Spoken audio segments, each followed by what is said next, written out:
Park in the Park has been pretty busy here this afternoon as they get ready for tonight's ball game between the Phils and the San Diego Padres. In fact, the crowds have really been building these last couple of days. It's been a beautiful day, beautiful couple of days here in Southern California. NBC Sports Philadelphia, home of the authentic fan, presents the Phillies and the San Diego Padres. Well, the road certainly has not been the Phillies' best friend this year. In fact, since the 9th of July, the Phillies are 7-11 on the road. Now, they can still finish 500 on this road trip, but they've got to take care of business the next 2 days.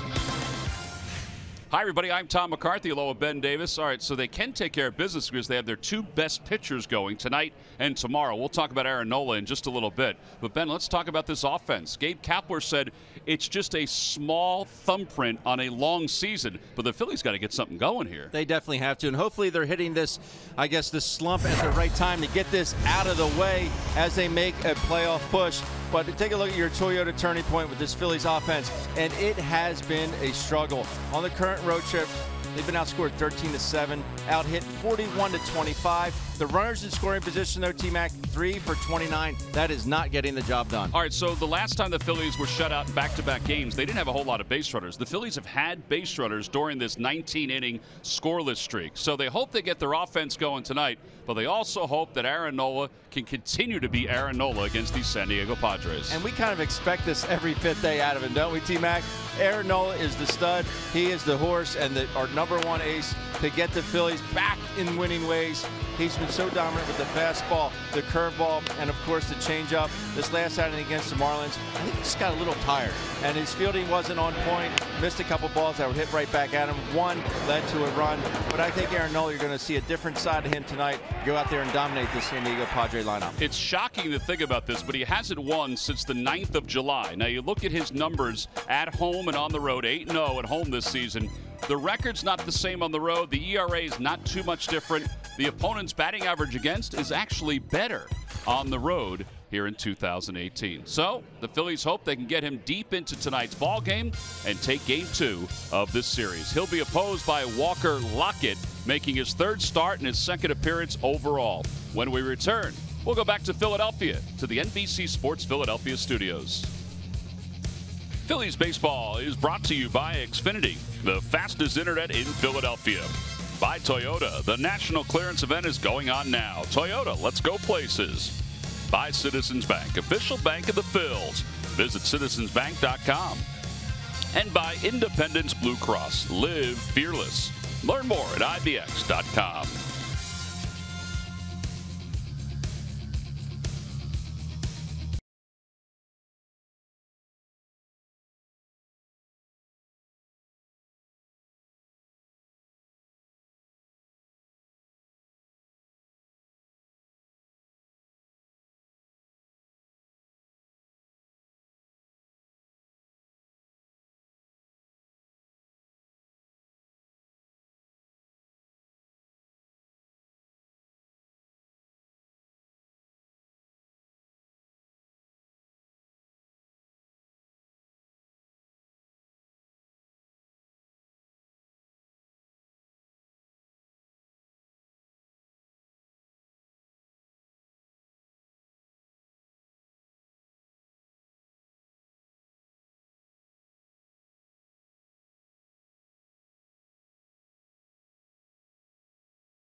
by T-Mobile, and Justin Bour has arrived wearing number 33 for the Philadelphia Phillies.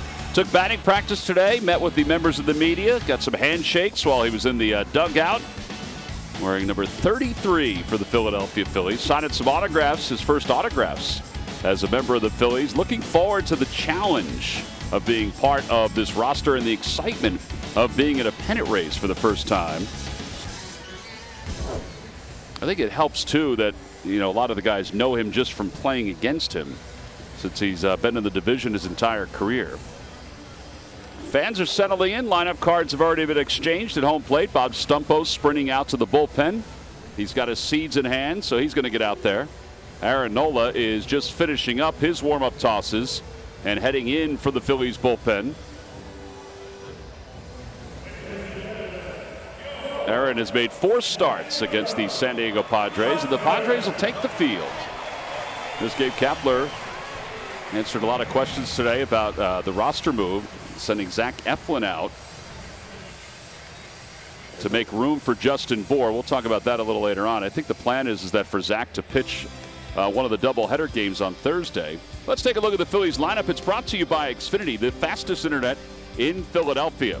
So Cesar leads it off, and then Rhys Hoskins and Nick Williams. Carlos Santana bats cleanup, and Asdrubal Cabrera will hit 5th. 383 hitter here at Petco Park with a home run and 8 RBIs.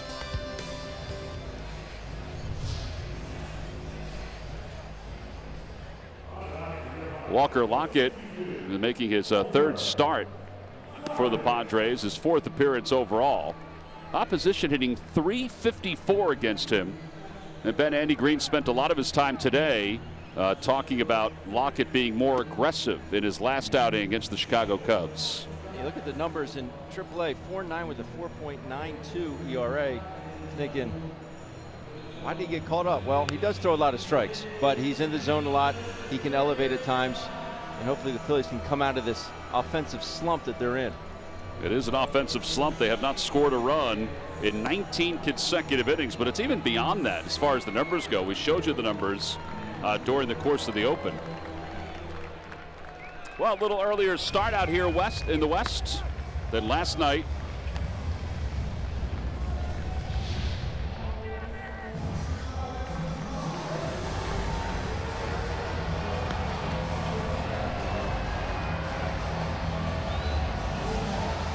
Cesar Hernandez getting set to lead off. I kind of like the 540 start. Look at Cesar's numbers, 262, 9 home runs, 37 RBIs. The ideal if the Phillies could get out of the gates early and often, put a couple runs up on the board.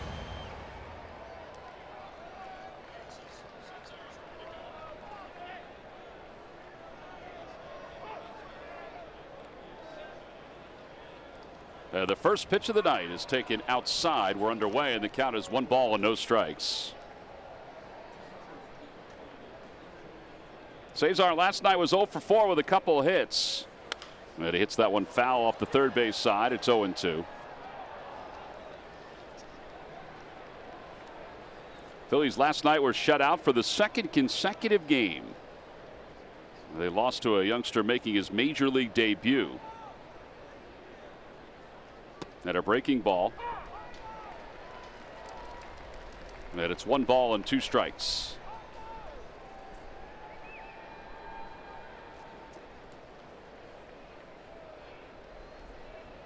Cesar has 4 hits against the Padres this year.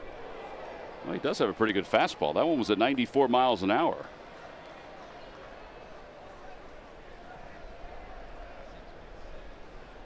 Against the Cubs his last time out, he allowed 5 earned runs in 5 innings of work. Change up outside, 3-2.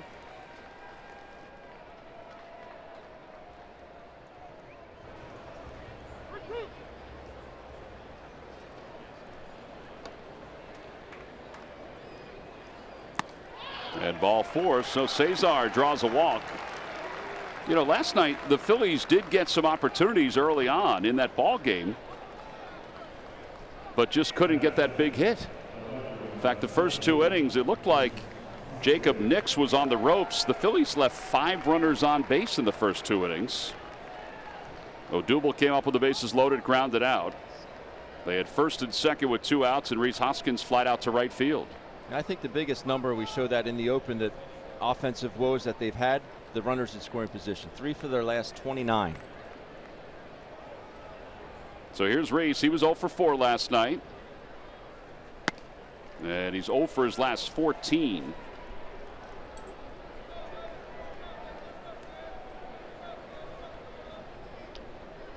Hitting .255 with 22 home runs and 72 runs batted in. I should say 0 for his last 14 on this road trip, but 0 for his last 20 overall.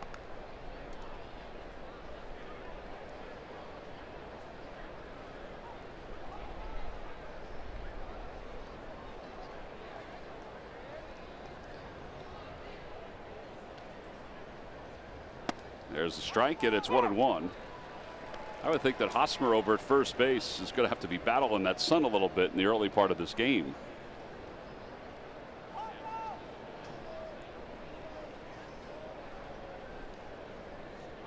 He's right in the line of fire over there.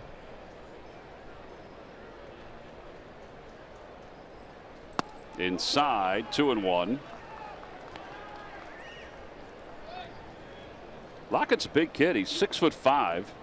He's listed at 225, but that must have been his playing weight when he first broke in. He is by no means heavy. He's got a pitcher's body, though.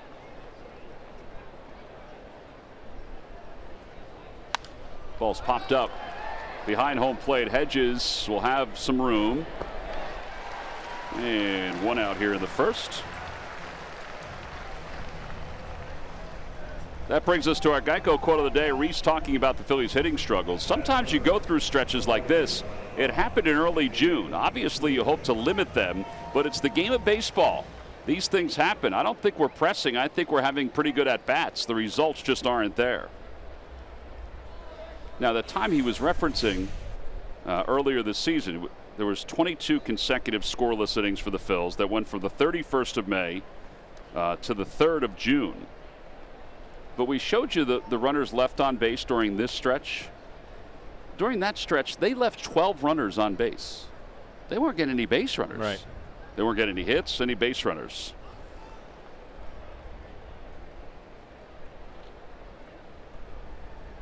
This time, though, they're getting base runners. They're just not getting that big hit. Nick Williams had 2 hits in last night's game. Williams hitting .307 since the All-Star break. He and Maikel Franco both are hitting .307 since the break. Got a breaking ball, and it's 0-1.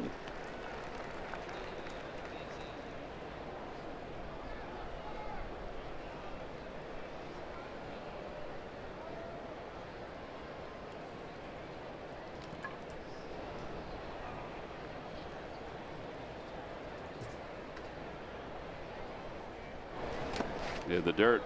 Hedges did that last night a few times.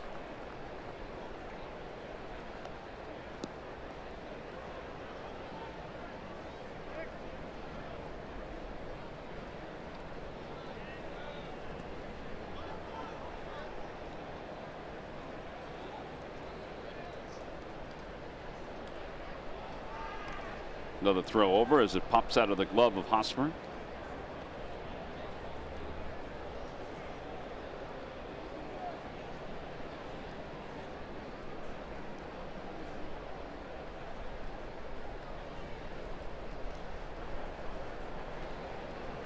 Outside, 2 balls and 1 strike.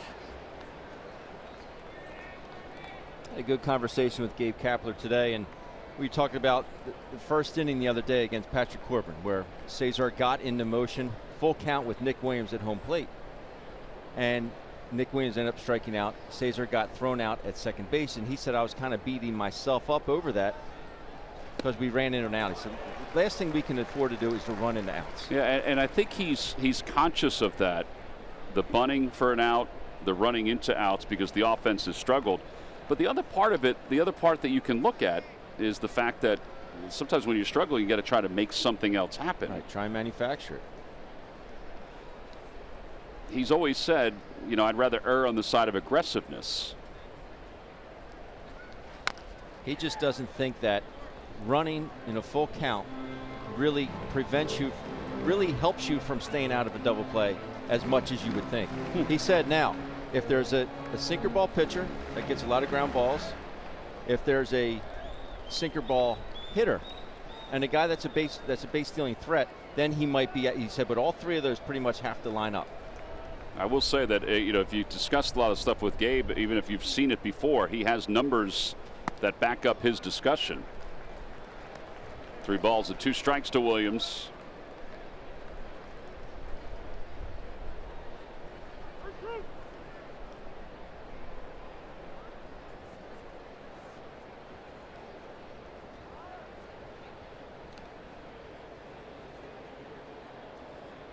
Runner goes, pitch is pulled inside the first base bag down the right field line. The scoreless streak will be over in the first inning here tonight as Nick Williams will get to third with an RBI triple. And Cesar was off to the races. I think he's going to score easily even if he's not stealing. The ball just got down in that corner and didn't go anywhere. Well, that is the 3rd triple of the year for Nick Williams. Just sneaks it right inside the bag at first base. See Hosmer, no chance. And the leadoff walk scores, T-Mac. Well, that's something that Phillies really desperately needed, was to get a run here in this first inning. And now they've got a chance to get another run with Carlos Santana coming up. Carlos was 0 for 3 with a walk last night. He's been really good in these situations this year. As he pulls that one toward first, backhanded by Hosmer. Williams didn't go. 3 unassisted. You surprised he didn't go on that? No, he would have been dead duck. And that's, you think so? I do. Okay. Especially with Hosmer at first base. And I think you definitely would have been running into an out right there. But Carlos, much like Maikel Franco did last night, goes up there, swings at the first pitch, off-speed pitch. Away against somebody you've never seen before. Yeah. And that, when Maikel did it last night, Gabe Kapler said, it kind of caught me off guard when he did it. Well, that I guess he'd feel the same way about that one there. Yes. Here's Cabrera, who takes outside. Because it kind of went against our whole offensive mentality. Well, and I think grinding out at bats. Yeah, it goes against Carlos's offensive mentality in a lot of ways, doesn't it? Without a doubt.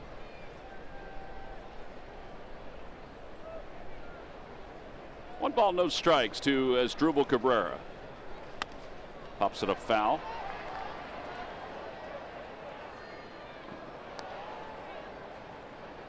No, that just wasn't a get a pitch that's up and stay in the middle of the field type of swing.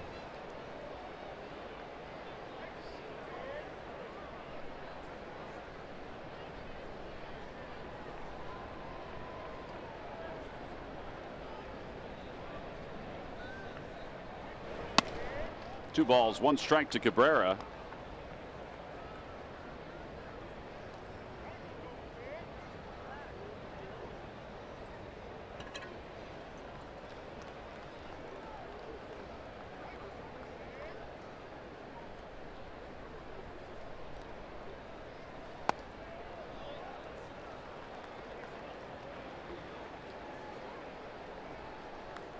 Twelve pitches out of the strike zone, 10 in the zone.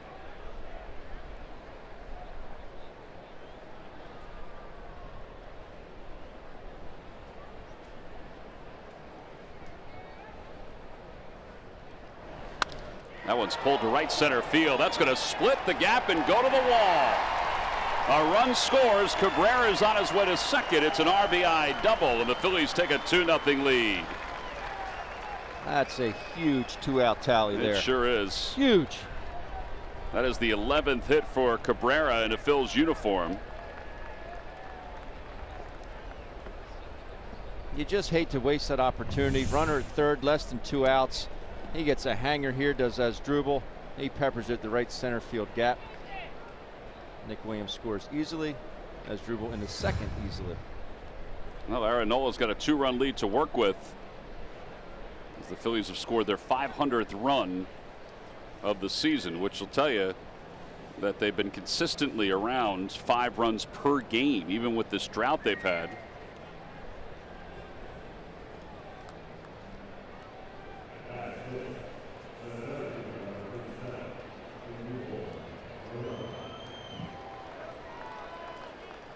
A good start. Cesar scores the first run. Williams scores the second run. And now Odubel Herrera, who was 1 for 4 last night, will stand in with a runner in scoring position.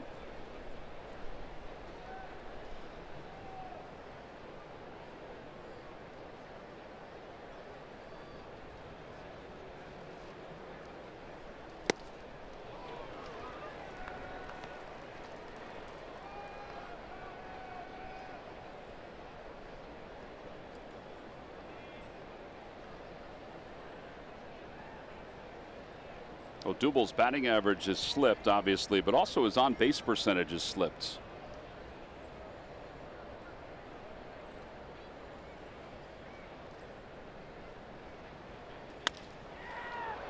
Fly ball out to shallow center field, and Margot will run in to make the catch. And that wraps up the first inning. But the Phils take the early lead. They get 2 runs on 2 hits. They leave 1. We'll head to the bottom of the first.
The Padres lineup brought to you by Xfinity, the fastest internet in Philadelphia.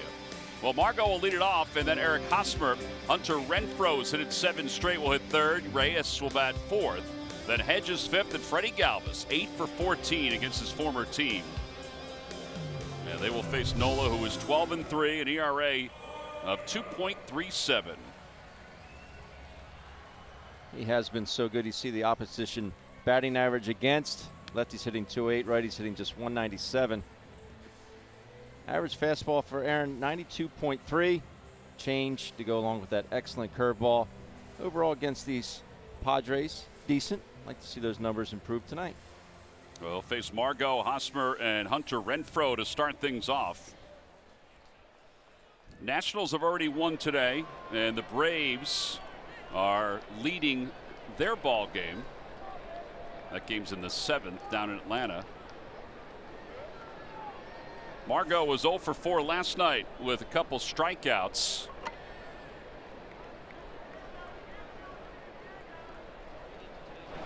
Had a first pitch at the knees. It's 0-1.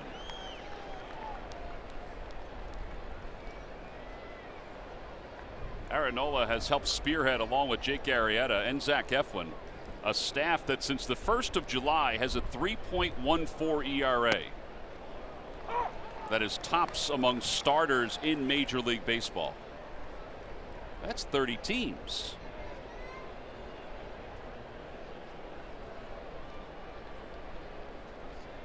Just been so good, and the reason the Phillies are where they are at. The 0-2 pitch. Back toward the box. Aaron Nola's got it. And 1 away. Time now for our Nissan upgrade. Upgrade to the technology of tomorrow today. And the lowest slugging percentage on fastballs this year in Major League Baseball. The opposition slugging .268 against Aaron. That number is astounding. Anytime you're on a list and above those 4 other guys on that list, you know you're doing something right.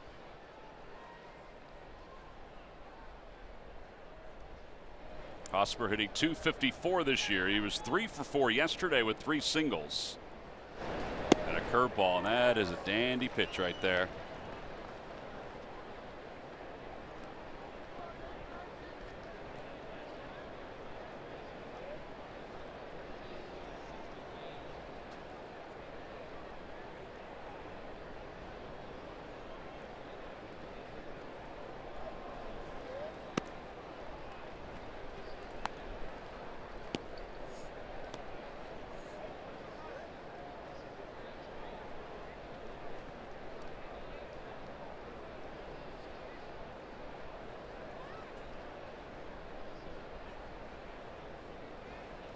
Change up. I think the home plate umpire may have missed that one. 2 balls and 1 strike. Nice to have a lead. Cesar scored the first run. Williams scored the second run. Struble with a big 2-out hit.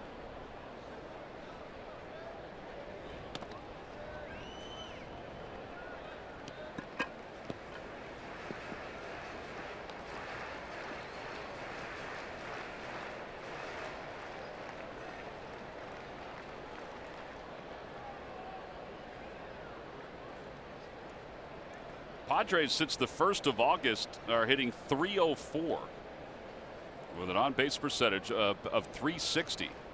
They've been a better team. Got to ask for an appeal, right?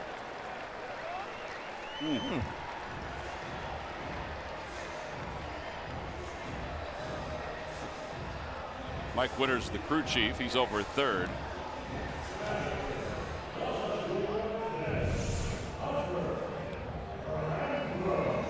Wow. Yeah, he went, and I thought it was a strike anyway, but he went. I pointed down there to Mike right away. I guess. But if you're Jorge, you've got to immediately do it, don't you? Because yes. I think if you give the umpire, I don't know. Yeah, if you don't think that he went, you're not going to. It's not going to favor with you if you wait that long. You're not going to convince the umpire. No.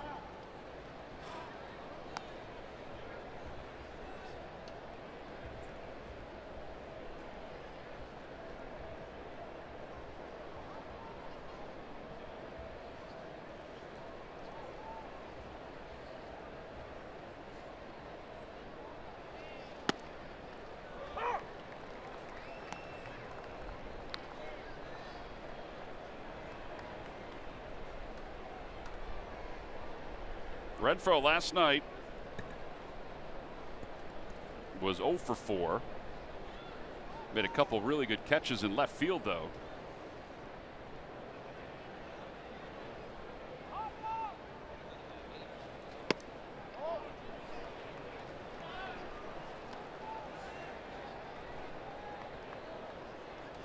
Contingent of Phillies fans out here for the weekend, over 100. Scott Palmer decided to go without blue or red tonight. He went with gray.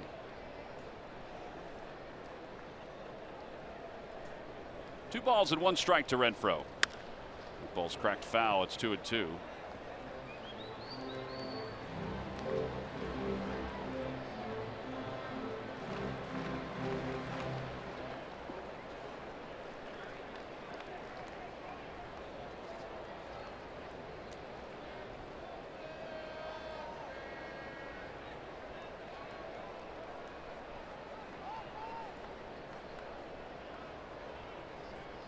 Middle infield set up to turn 2.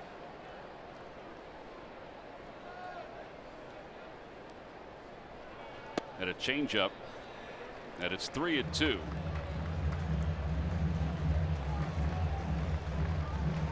Pitch looked good.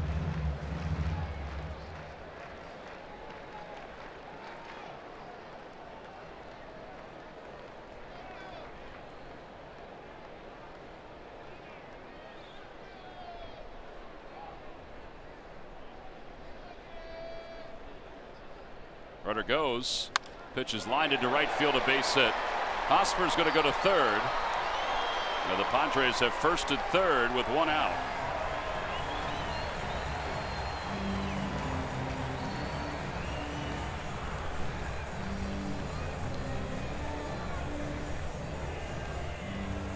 Alfaro's having a word with the home plate umpire. There were several very close pitches during that at-bat. I mean, Nola has really good movement on his fastball, on his changeup. And you obviously have to establish the strike zone with the umpire and go along with it. But you've got the misread by the third base umpire and the check swing, and also a few pitches that looked like they were right around the plate to Renfroe that were called balls. It changes the complexion of the at-bat. Absolutely. That'll bring Reyes up. Reyes was 0 for 3 last night with 2 strikeouts. He's 1 for 7 against the Phillies this year. And a curveball, foul tip, 0-1.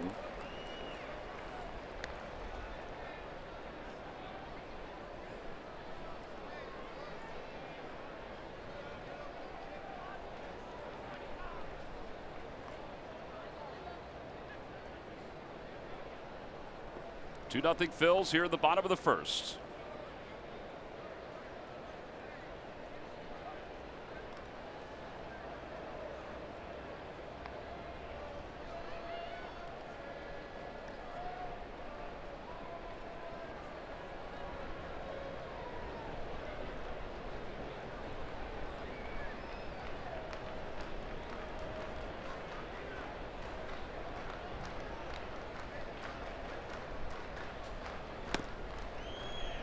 With 294 on that fastball.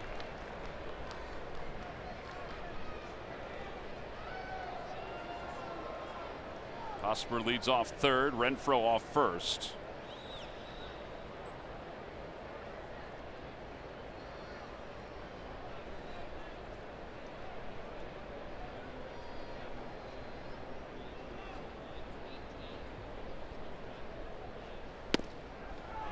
That one runs inside, 1-2. Good spot there, though. Yeah. Last night was only the second time this year that the Padres won the first game of a series. They're 2-17 in the first games of series this year. Wow.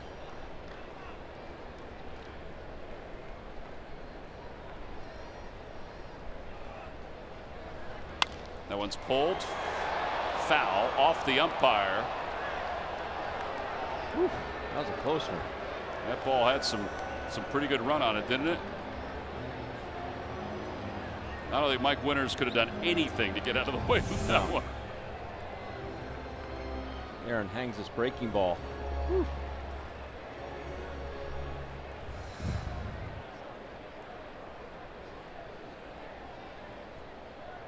Oh, he's had a work in this inning now.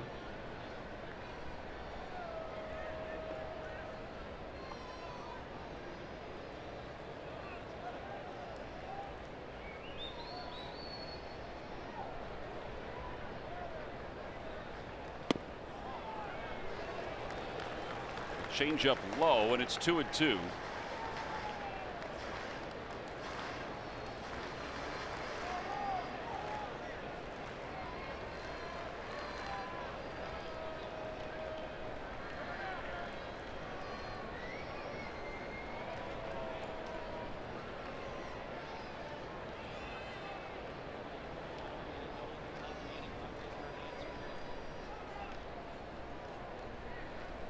Ground ball to shortstop. That should be 2. There's 1 and 2. He gets out of it.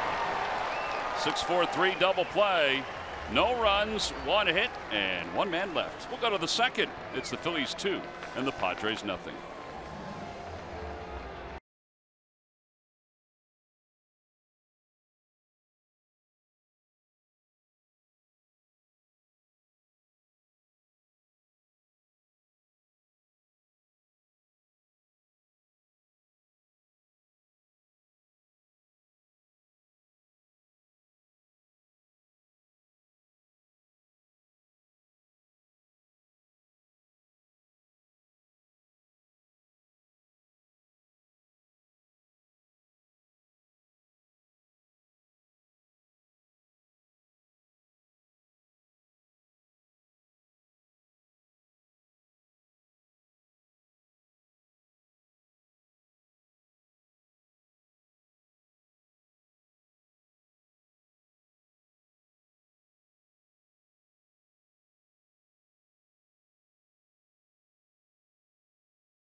And then the Red Sox are in town. They lead the American League East. They're one of the best teams in all of baseball.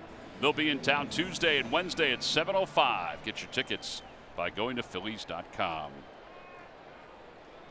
Maikel Franco will lead it off against Walker Lockett. Franco hitting .277 with 18 home runs and 57 runs batted in.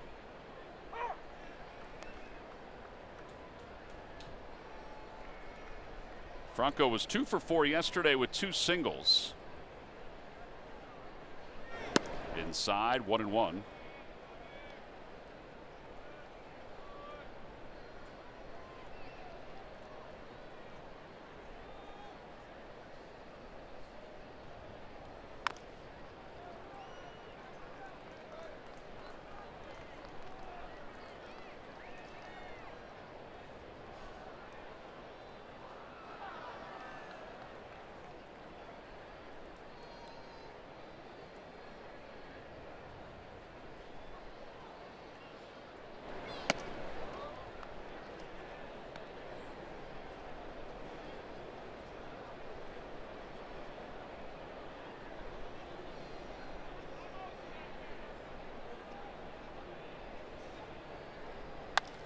That one's out toward right center field. Playable for Reyes. And he puts it away. 1 out here in the second. That'll bring Jorge Alfaro to the plate. I'm not sure who hit the longest batting practice home runs today. If it was Jorge Alfaro, if it was Carlos Santana, or if it was Justin Bour. But they were putting on a pretty good display here at this ballpark. Bour to right field. Alfaro to right field also because he was batting left-handed in the cage. And Maikel Franco and Carlos Santana were blasting the baseball as well. But it seems, Murph, that Justin Bour seems like he's going to fit right into this clubhouse. Yeah, and that's going to be fun to watch him do it during a regular game as well, and he is going to get that chance. But it is going to be in a different role for Justin Bour now that he has joined this Phillies team. And he said the one thing the Phillies have been great about over the last 24 hours is really communicating with him and letting him know what his role will be with this team. And it will be primarily a bench role. He'll get some starts against right-handers from time to time, but he's going to be coming off the bench. So as a starter for the last couple of years, he was asked by reporters today, how will you make that adjustment? He said, well, let's remember that I wasn't always a everyday player in the big leagues. He said when I first came up, I came off the bench. He also platooned for a year down there in Miami. He said he got great advice from a former teammate, Jeff Mathis. He says, when you're coming off the bench, the most important thing you can do is consistently be in the game. He said, be one step ahead of your bench coach. Be one step ahead of their bench coach. Be one step ahead of the hitting coach. If you stay engaged in the game, you'll know the situations, you'll know what needs to be done, you'll understand who's coming in, who's still available, and if you're able to do all of that, when you do come off the bench, it just makes your job that much easier. So he said he's looking forward to the role, and obviously he jumps from a team that was not battling for a postseason berth to one that is, and he said, I'm just excited to be able to do my part to get us into the postseason. Yeah, he was asked about the future, and he said, quite frankly, he said, I'm not worried about the future. I'm worried about right now, and I'm worried about getting to the postseason and being in the playoffs. He also said he leaned on Ichiro, not as much as Mathis, but he leaned on Ichiro too, just watching how he went about things. Right. Hey, listen, his numbers as a pinch hitter are excellent. This year he's 4 for 8 with 3 home runs. Yeah. For his career, he has 14 hits. And he's done it against lefties too. 2 balls and 2 strikes to Alfaro. And he fouls that one. Well, he's everything you could want off the bench. Left-handed, provides pop, grinds out at bats, sees a lot of pitches. And you're not going to sneak a fastball by him. I don't think Jorge thought he fouled that ball off. I didn't think he did initially. I think Hedges just clanked it. He was walking back like he struck out. I thought he fouled it. I thought he was going back for pine tar or something.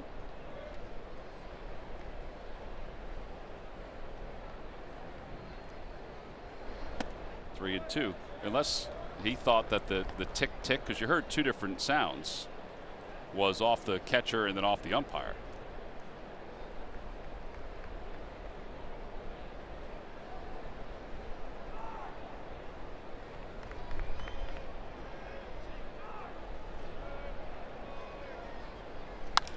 Out toward right field. Reyes is right there.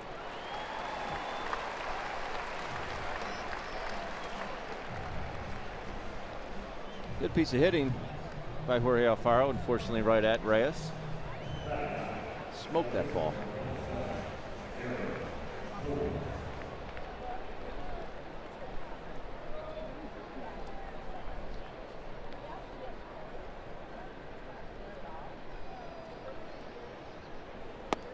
Nola takes a strike, 0-1.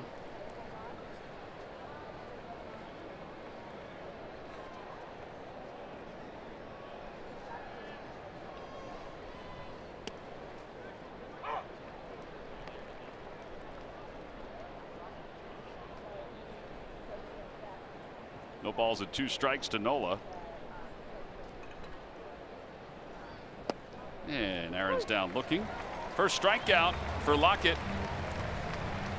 Phillies go down in order in their half of the second. We played 1.5. We'll go to the bottom of the second. It's 2-0. Phil's on top.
The Phillies will make a contribution to the Help Our Kids Radiothon, benefiting Nemours Alfred I. DuPont Hospital for Children. To find out more, visit nemours.org/radiothon. Well, Aaron Nola made the last out, so he's finishing up his warm-up tosses.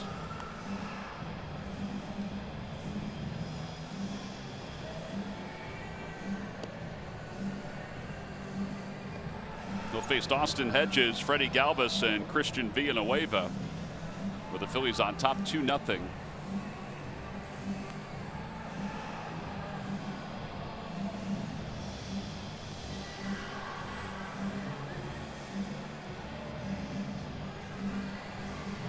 Second best by any qualifying Phillies starter since 1913. The .202 opponent's batting average against. Grover Cleveland Alexander had a 190 batting average against in 1915.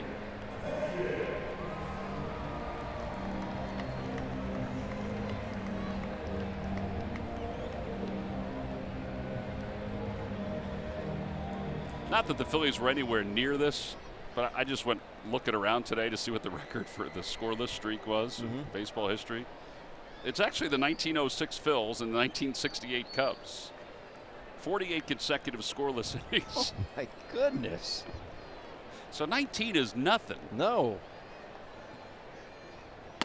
As Hedges takes the first pitch for a strike, it's 0-1. In fact, the Royals last year, they were scoreless for 43 consecutive innings. And they were in the wild card race for a good part of the year.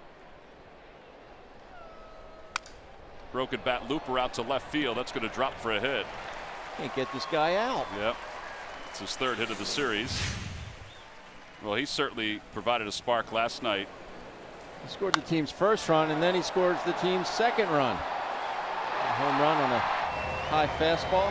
Just not high enough. That's your Home Run Replay brought to you by Giant. I was talking to Rick Kranitz today about Zach Eflin, and he said, listen, he goes, he pitched a fantastic game yesterday. Because I was telling him, you know, what our thoughts were about how well he pitched and how well, you know, he worked the strike zone. He said the only pitch that he didn't like was that one.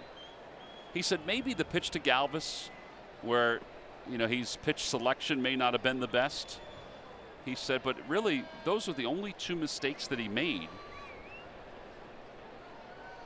Sometimes you go through games and you make those mistakes and the other team doesn't hit them. Galvis a swing and a miss. It's 0-1.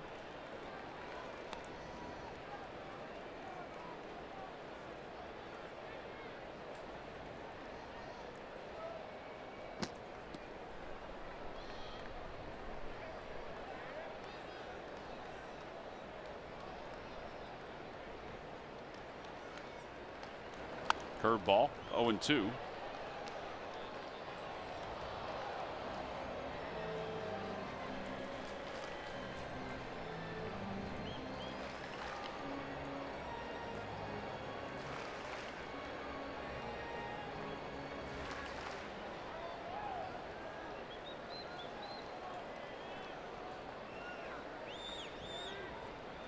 Pitch first inning. I'd love to see Aaron get out of here with 10-12.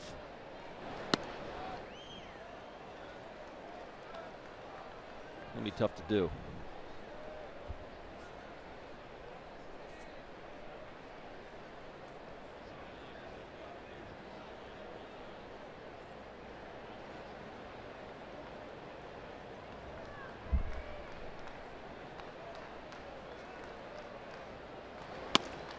Mm. 2 balls and 2 strikes. Take a look at pitch cast. Well, that one may have been a hair off.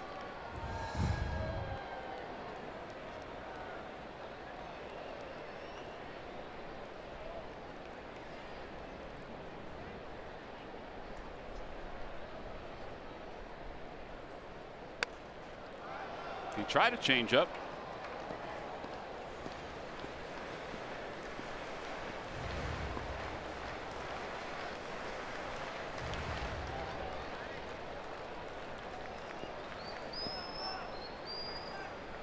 Used to watch Tom Glavine pitch and Greg Maddux pitch. I think Glavine more than Maddux. Glavine used to get a lot of pitches off the outer part of the plate. But when he didn't, and the umpire was stingy, he would be in trouble a lot of times. And you would know it right out of the gate. And as he got older, when he didn't throw as hard, he never overpowering, but when he didn't throw as hard, it was accentuated even more. Yeah, but those guys were getting not just an inch. I mean, they I would agree. I would agree. A lot off the outside corner.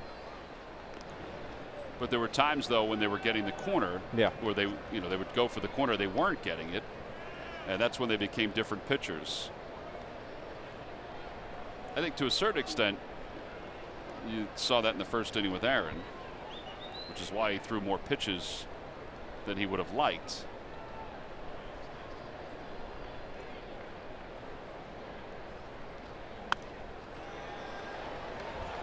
Nice grab. Yeah, somebody made a heck of a grab. They brought their glove to the game and just snared it right out of the air.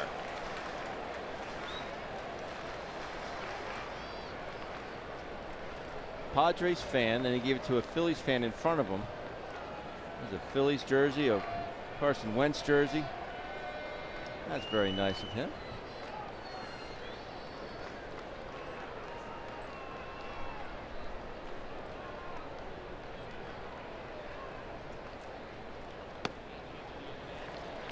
Three balls and 2 strikes.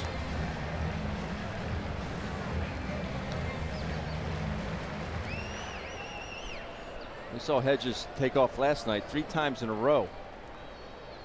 I think he'll be off and running here. Well, I think the fact that we saw Hosmer go in the first inning, too, is an indication on how Andy Green is going to play this.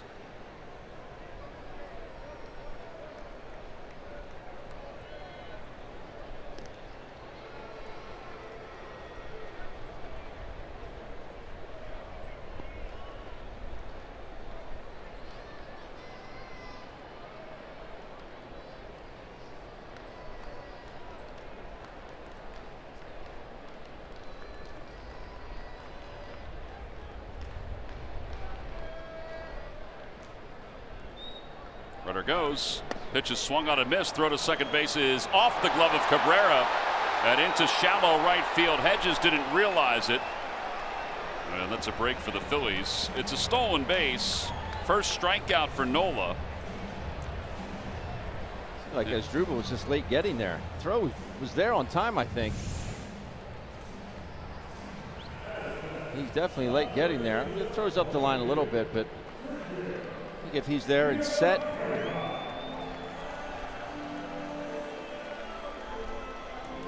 He's been out plenty of time. That's weird because they went with I mean, that's his bag the whole way because they go with an off-speed pitch. So more than likely, if Freddie puts that ball in play, he's going to pull it. Therefore, Cesar should stay home, and it's automatically Asdrubal's bag. Here's Villanueva with 20 home runs. He's been out with a sore shoulder. I don't know what Jorge was doing on that either. Going down to his left knee, hit the dirt first, and then he got up and threw. He got caught off guard.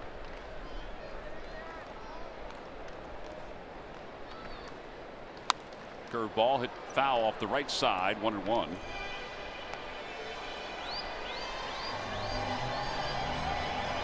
It's very awkward. And I'm running that back in my mind. Jorge, he catches it and goes down to his left knee and then gets up. Watch how he goes down to his left knee, then has to stand up and throw it. Yeah, his mechanics were kind of off. Mechanics are off, and it throws off your momentum going towards the second base bag.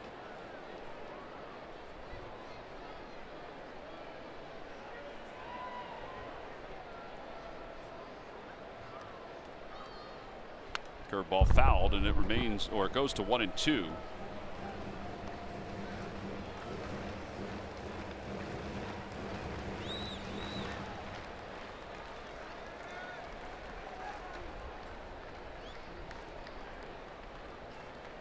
Harris seems to be working a little slower tonight, doesn't he? Yes, he does. But he's also had base runners the first 2 innings.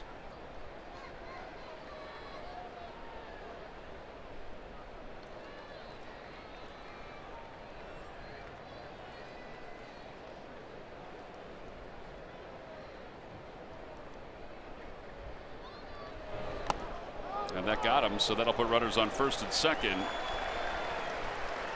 Well, you had him buried. And Spangenberg is coming up.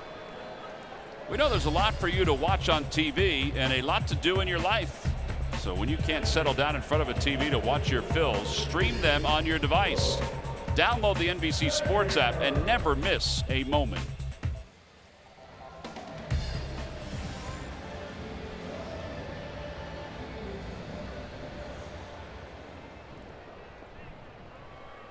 Spangenberg last night struck out 3 times.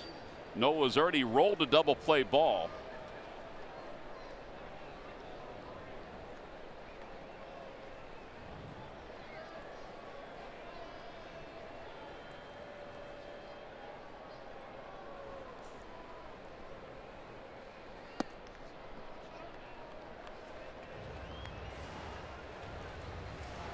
Talked to Corey Spangenberg today for quite a while from the Scranton area. Yeah. Actually came down.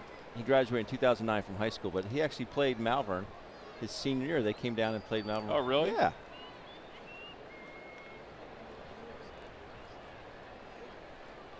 His brother Kenny was the head coach at Arcadia. Yes. Very good baseball player at Arcadia.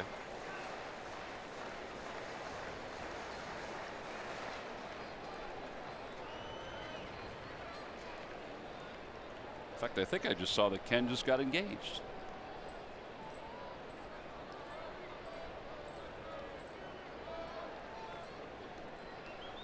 Two balls and no strikes to Spangenberg. And a changeup hit toward first base. Santana's got it, and he'll get the out at first. That's a smart play with the pitcher coming out. It was hit so softly, I'm not sure if he had the angle to make the throw to second. Well, they're not going to turn 2 anyway, so that is the smart move there with the pitcher coming up. Lock it. He's not in the throwing lane either.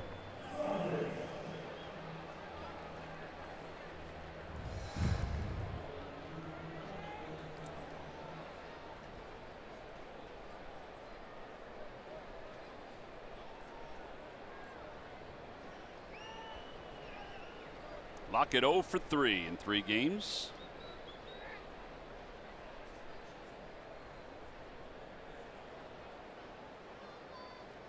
Swing and a miss. 0-1.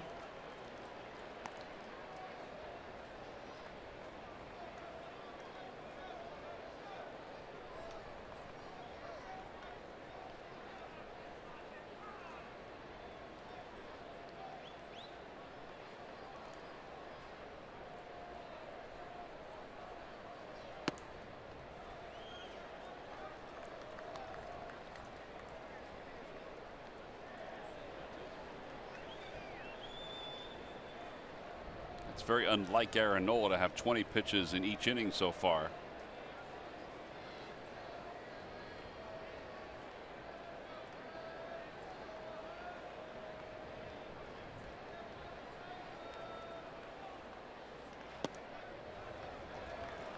I don't like to make excuses for anybody, but I think that first inning, he didn't get a couple calls. I think right now he's just trying to aim it, trying to be a little too perfect, because he made good pitches. He made strikes that were called balls. Yeah. And now he's just trying to, make it even better.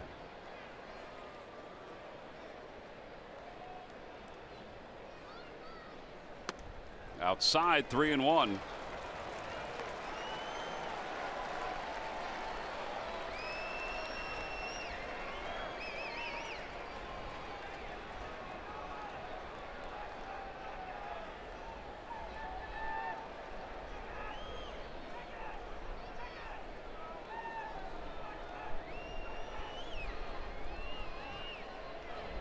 Changeup.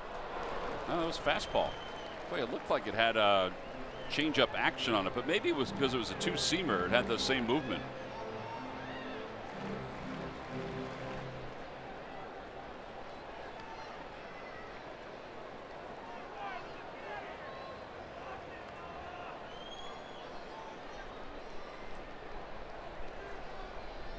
Three balls and 2 strikes.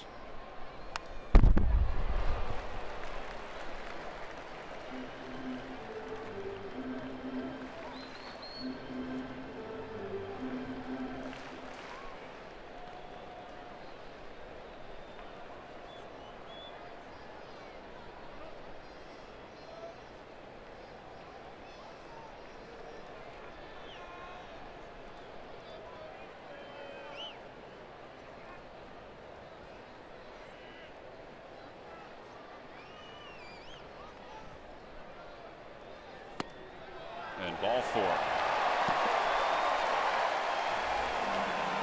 2 walks and a hit batter for Nola. And now Margot's coming up as Rick Kranitz is going to head out to the mound.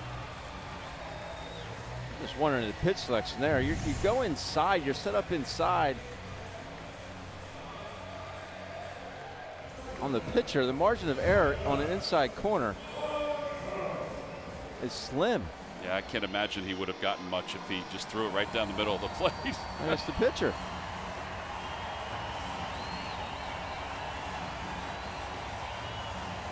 Margot tapped one back to the mound his first time up.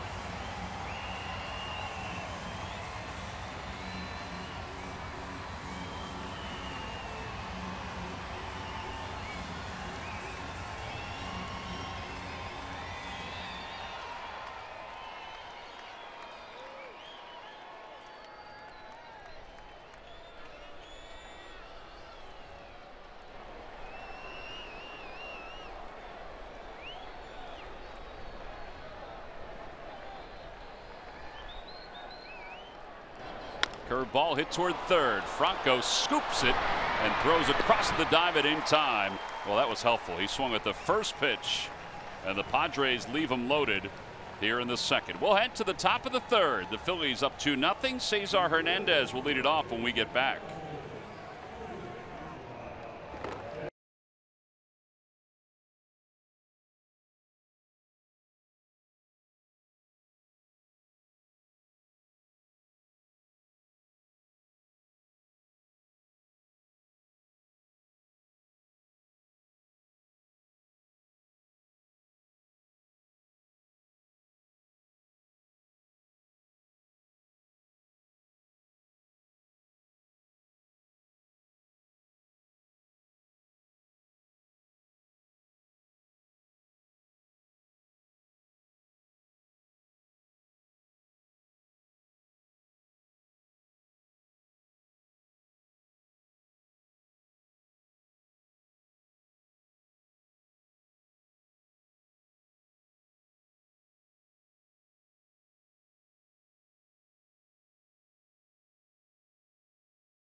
section for all the information.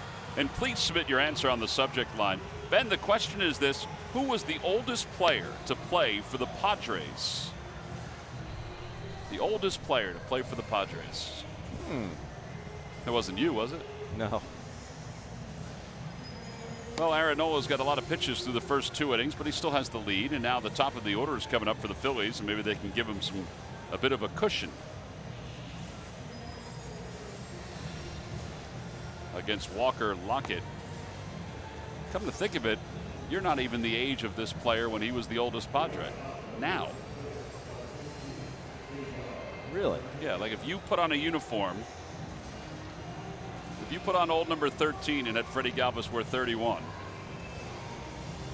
you would still not be as old as this fella. Fellow pitcher? Fella was a pitcher, yes. And from what I'm told, still throws BP from time to time. Cesar takes a pitch up, and it's 1-0. He lefty? He sure was.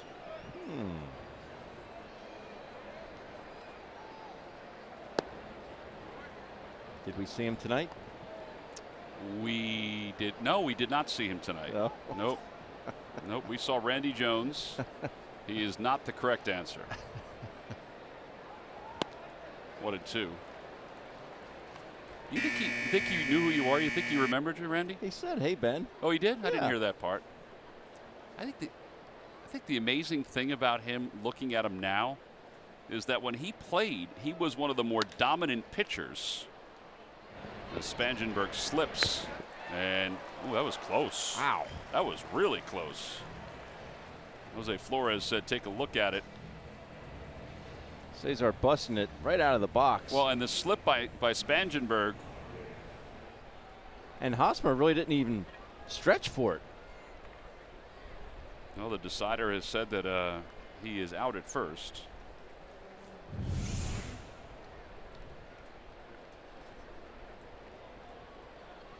Hey, he did get him by a half a step. Yep. Still like to see Cesar hit the front of that bag as opposed to the middle. Hoskins takes a strike. Anyway, about Randy Jones, as dominant a pitcher as he was, curveball changeup, he was not a big fella. No.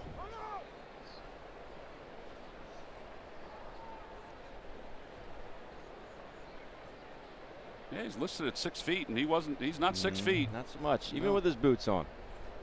Won 20 games twice, ERA leader once.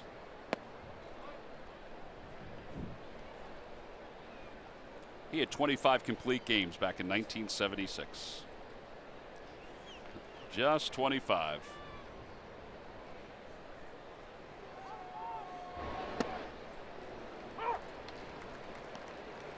He still is a ball of energy. Yeah, he was moving pretty good.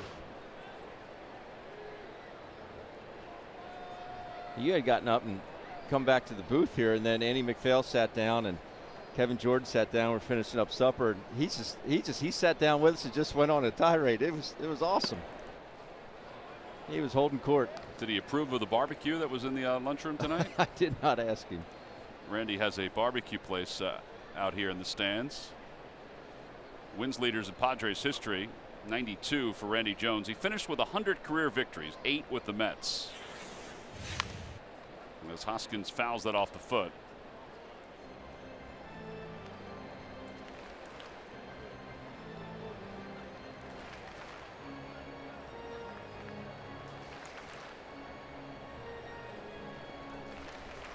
I didn't know Ashman was up there.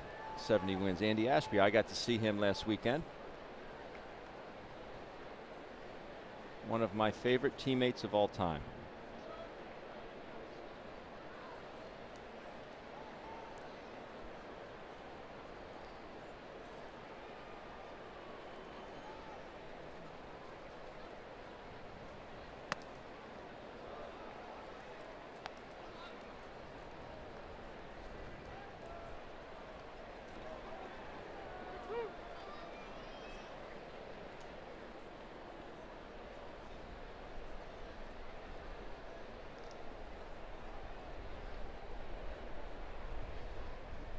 Ground ball left side. Villanueva is up with it. 5-3 on the putout. Washington Nationals, who won today over the Chicago Cubs, they're coming to town as the NL East matchup heats up. Monday, August 27th till Wednesday, the 29th. All 3 games are at 7:05. Get your tickets by going to Phillies.com. Standings currently look like this. The Nationals, with their win today over the Cubs, Ryan Zimmerman had 2 home runs today. Leave them 5 games back. Atlanta is finishing up against the Brewers.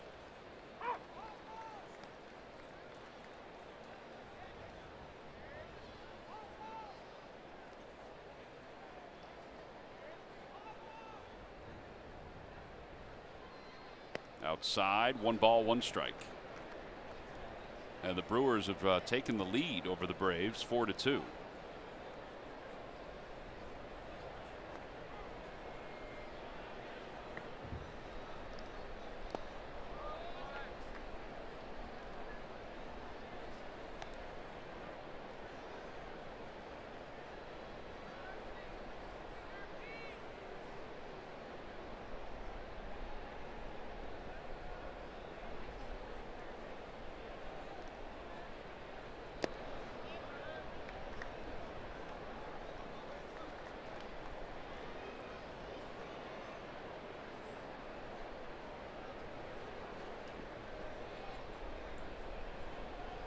Really good crowd tonight, huh? Yeah.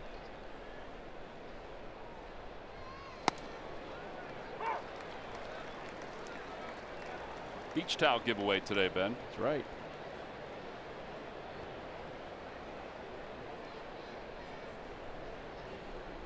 Look, there's all the beach towels spread out on the grass and in the park. Inside, ball 4. Williams aboard for the 2nd time after tripling home run his last time up, and that brings Carlos Santana to the plate. I actually still have a beach towel from when I played here. Swinging Friar? A swinging Friar. I used it last week to dry the dog off after I gave him a tub. I did.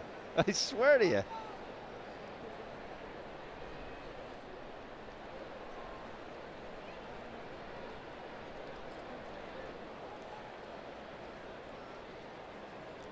Well, you might as well get a couple more of them.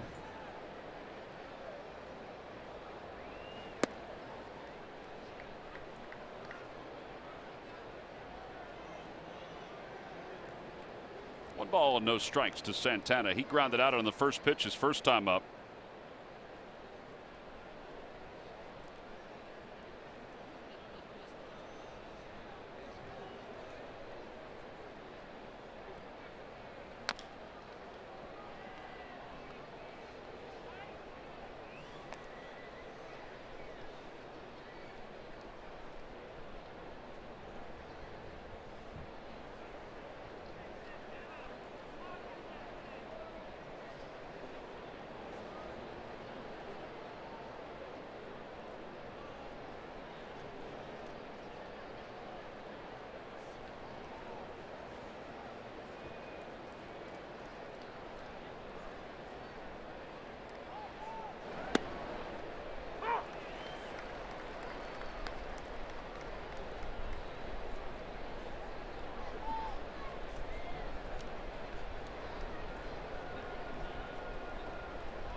Talk about Nola's pitch count. Well, Lockett's is at 60 here in the 3rd. 1 ball and 2 strikes to Santana. Low, 2-2. Couple stories today about Carlos Santana. Tyler Kepner wrote one in the New York Times about his leadership and, you know, the former catcher and what his impact has been playing first base. Scott Lauber from Philly.com wrote a similar one today. Both were very good. Carlos has become, and he did this very quickly, a big-time leader in the Phillies clubhouse.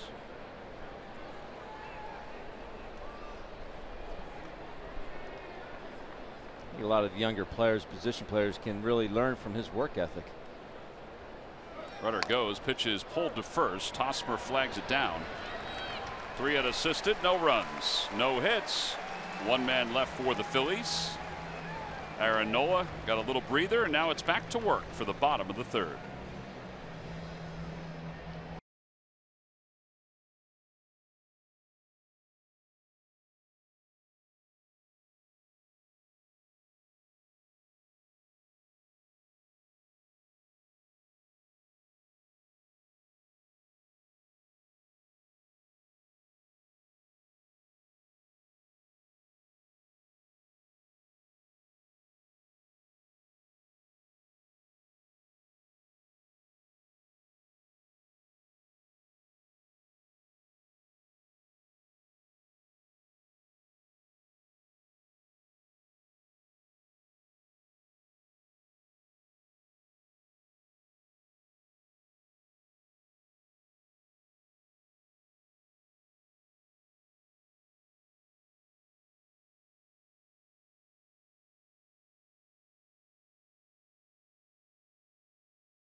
Pennsylvania Lottery's latest scratch-off, Neon. Players must be 18 or older. Please play responsibly.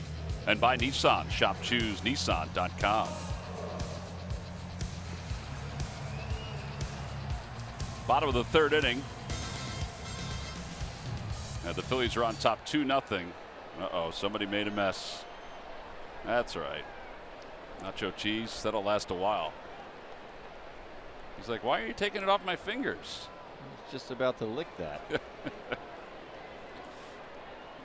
Hosmer walked his first time up. And it's 0-1.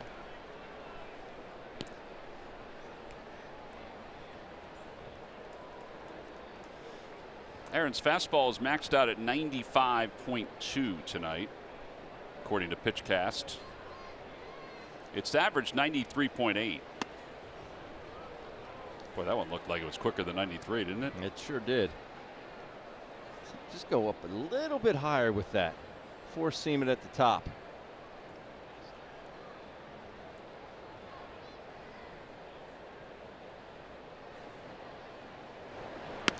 Oh, he went changeup away, and that's his second strikeout. You know, it's so funny, though. That's a clear indication when you work ahead. It doesn't have to be a perfect pitch, right. 2 strikes. And let's see the run on that pitch. You're exactly right. You put the hitter on the defensive, you become vulnerable to pitches like that. Renfroe singled to right field his first time to the plate. One of 2 hits for the Padres. Ooh, that's a buckler.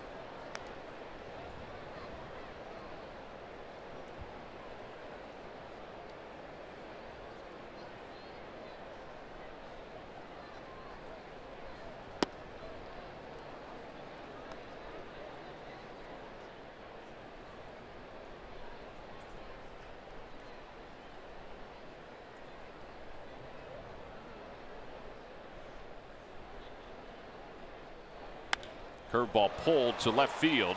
That'll go to the wall. Hoskins is there. Renfroe's on his way to second, and he'll get there sliding.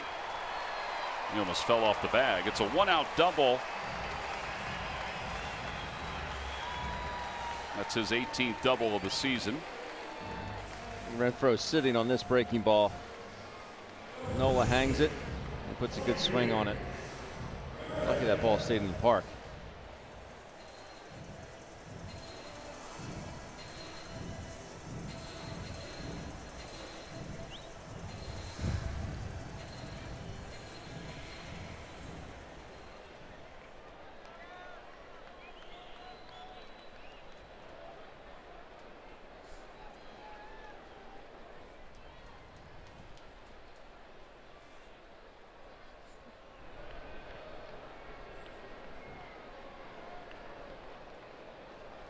Reyes hit it to a double play his first time up.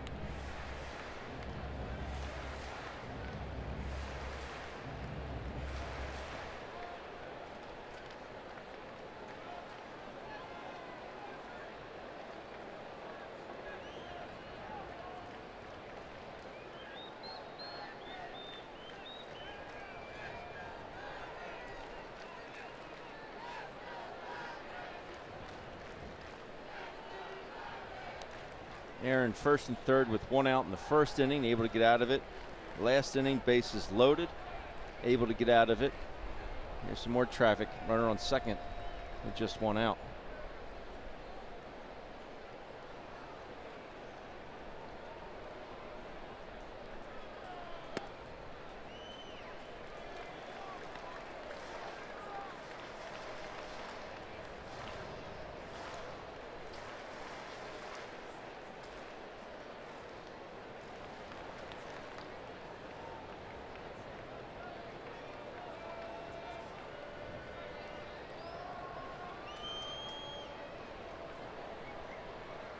Ground ball left side. And Cabrera will throw out Reyes. Renfroe almost made a big mistake, but he picked himself back up and went back to the bag. Enhance your next game day experience with the MLB Ballpark app. Access and manage your tickets, enjoy check-in offers, exclusive content, and much more. Download the MLB Ballpark app today. Austin Hedges, who singled his first time up to extend his hitting streak.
Popped him up.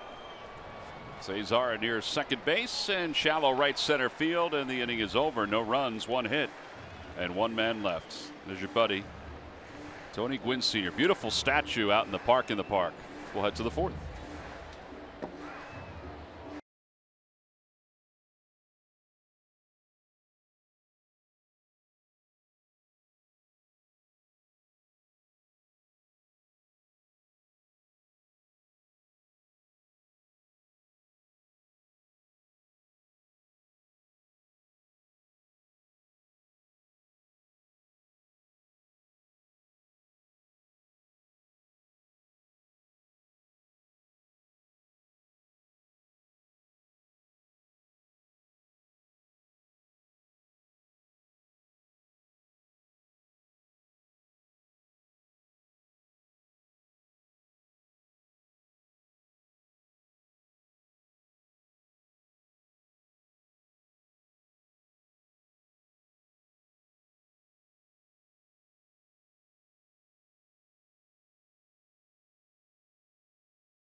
Have you covered from boardwalk to greaser, pine cleaner, and pot and pan detergent. You name it, W.B. Mason has it all. Free delivery and no minimum order. Nobody does it better.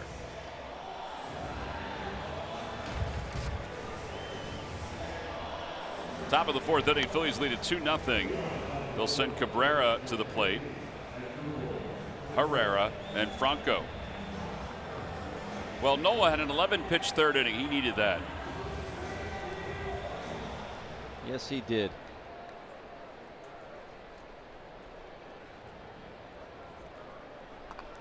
I think the thing we're seeing tonight, just from the numbers standpoint, he's not getting a lot of called strikes.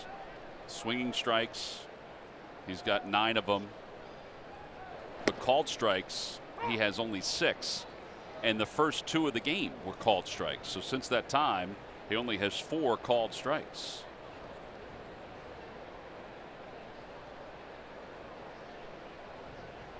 Cabrera takes outside 1-1.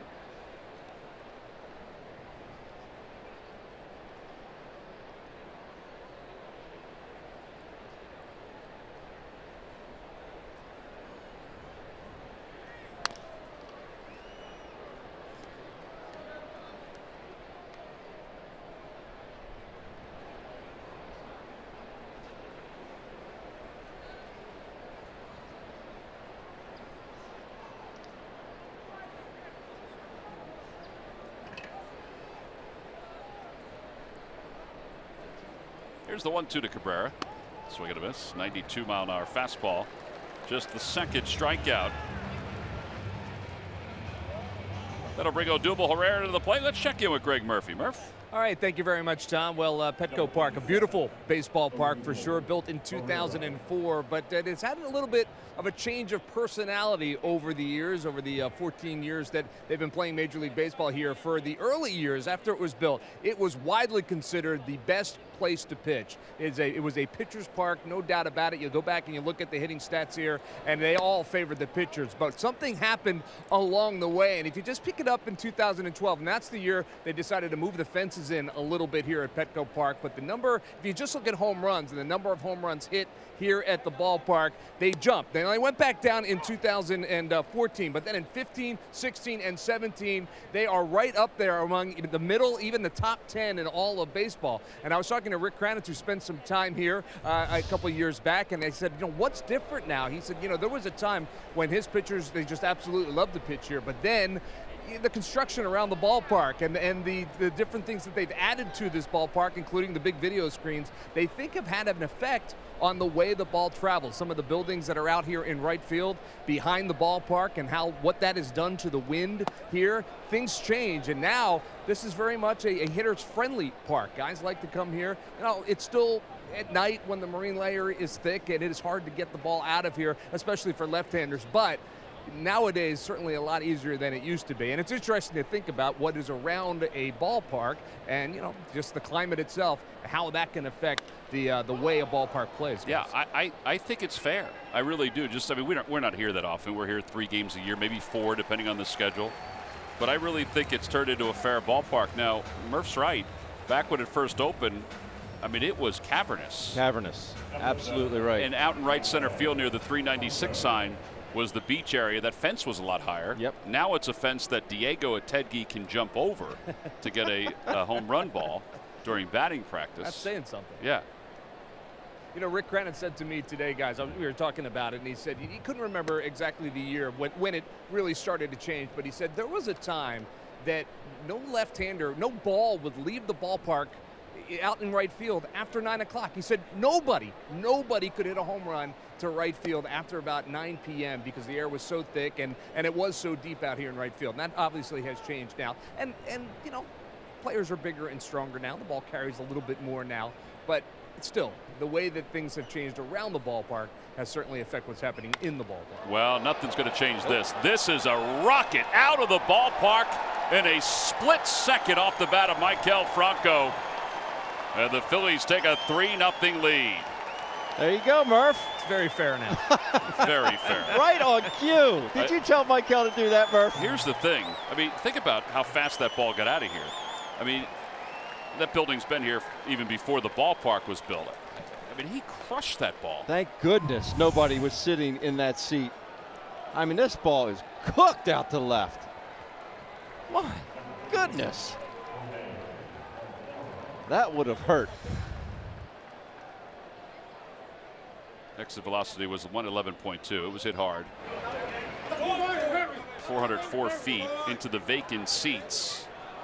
And that's the 19th home run for Michael.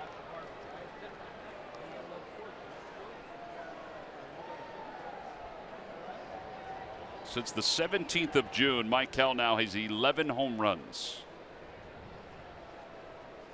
And here is Alfaro with 1 out. I should say 2 outs, and he fouls it back 1-1. It is true, though, about this park. I never played a regular season game here, but we opened in 2004. We opened in Anaheim when I was with Seattle. So we came here for 2 exhibition games, and we had a practice at night. And we had some guys on that Seattle team that could drive the ball out of the ballpark. You know, the last round you start to, feel good about yourself. You start to back leg some balls. And guys are hitting balls, and they were barely getting out of here. And this is batting practice. Well, where Manfred is standing just below that, toward the corner over the petco.com sign, that was the shortest porch in right field. And then where Murph was, that home run deck, that wasn't there. I mean, no. It was where the T-Mobile sign is. That was the home run. Yes. Not over the Sony sign. Yeah, it was a good shot. But I've never really felt that defeated after a round in batting practice as I did that night. And it wasn't just me. It was everybody. But it is gorgeous. And this city, the buildings that have popped up since this ballpark opened, I mean, it's progress has been vast here in downtown San Diego.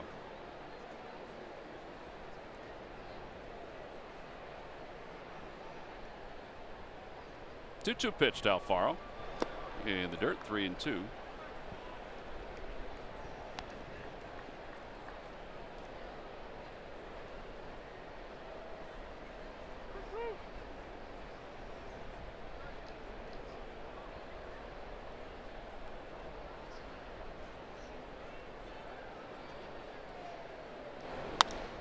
Out to center field, playable for Margot. The Phillies get another run here in the 4th inning on the home run by Maikel Franco. And it got out of here in a hurry. We played 3.5. We'll go to the bottom of the 4th inning. It's the Phillies 3, Padres 0.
Ball is brought to you by your local Chevrolet dealers and by WB Mason. Who bought WB Mason for fast, free delivery?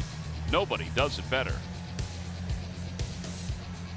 Maikel Franco is homered to give the Phils a 3-0 lead.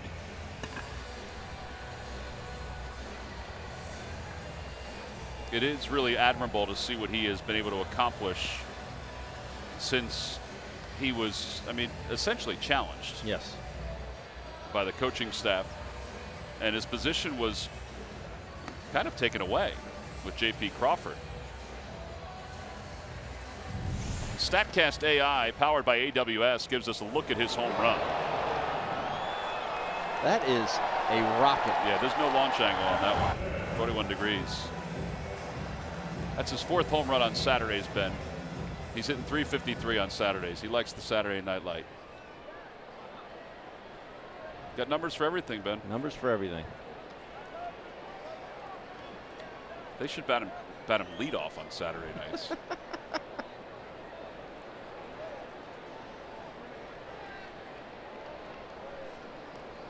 Freddie Gallis leads it off. He struck out his first time up.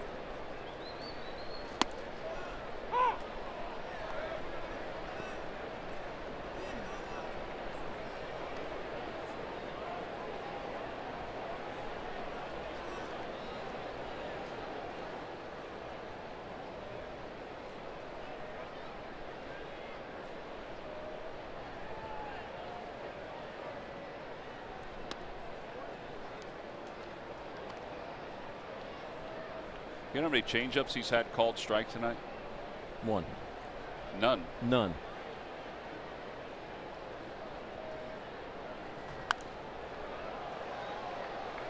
And when we talked about those pitches that were missed in the first inning, a lot of them were changeups.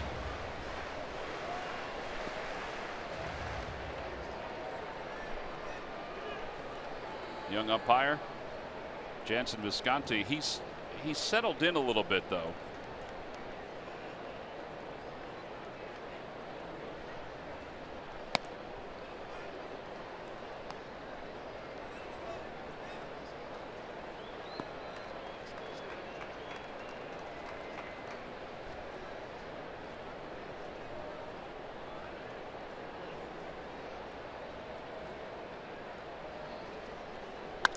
Fly ball left field, playable for Rhys Hoskins.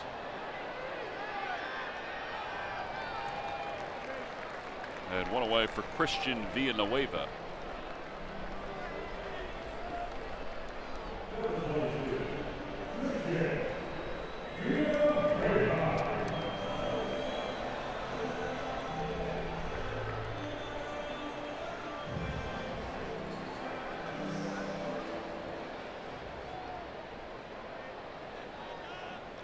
He was down to the count 1-2 his first time up and then was hit by a pitch.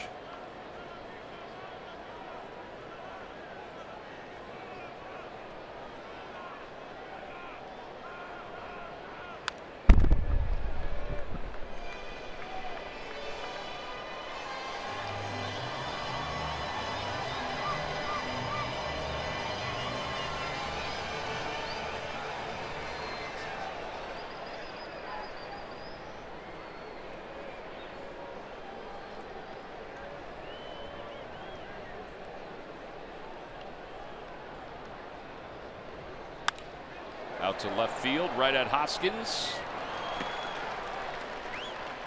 2 outs. Reuben Frank breaks down the Eagles' preseason opener, including Dallas Goedert and his big debut. Listen to his latest Rube Knows podcast at NBCSportsPhiladelphia.com or wherever you get podcasts.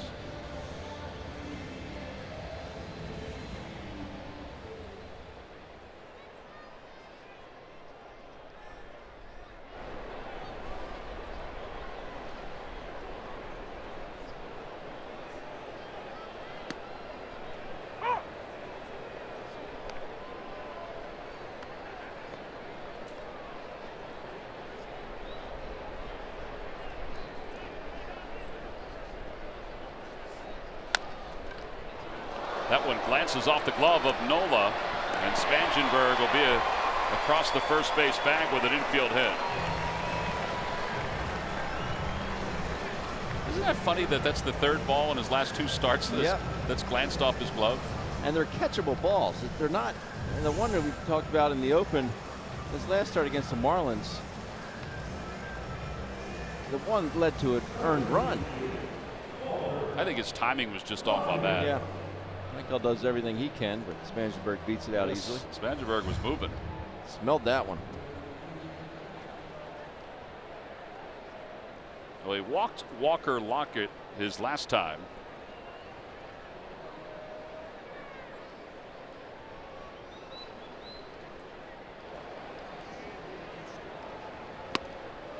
I think that's what he should just do right there.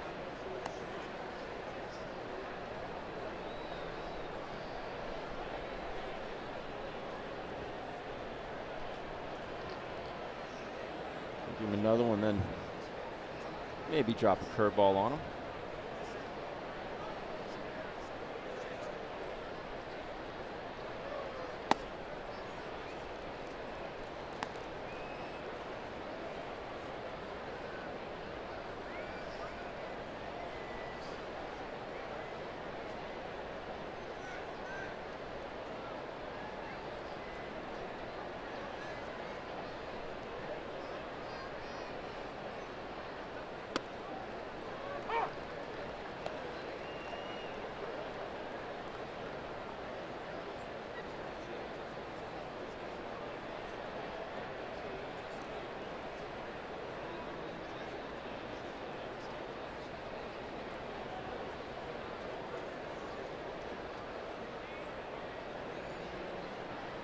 And a curveball and a strike 3 call. That is only the second called strike on the curveball tonight. No runs, 1 hit, and 1 man left. We've played 4. We'll go to the 5th. It's the Phillies 3, the Padres nothing.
Single admission doubleheader. The first game starts at 4:05. Friday the 17th, that's a 6:05 first pitch. And a reminder, Old Dominion will perform after the game, so your game ticket is your concert ticket. Visit Phillies.com to order your tickets right now.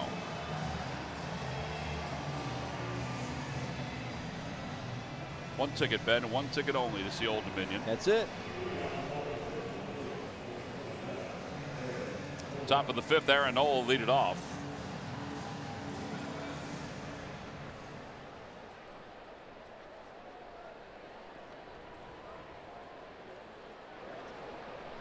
Little dribbler to the right of the mound. Lockett has it.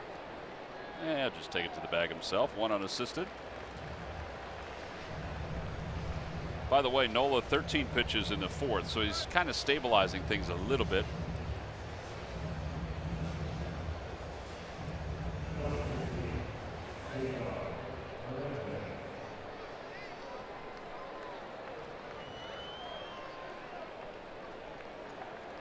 And now Cesar, who is 0 for 1 with a walk.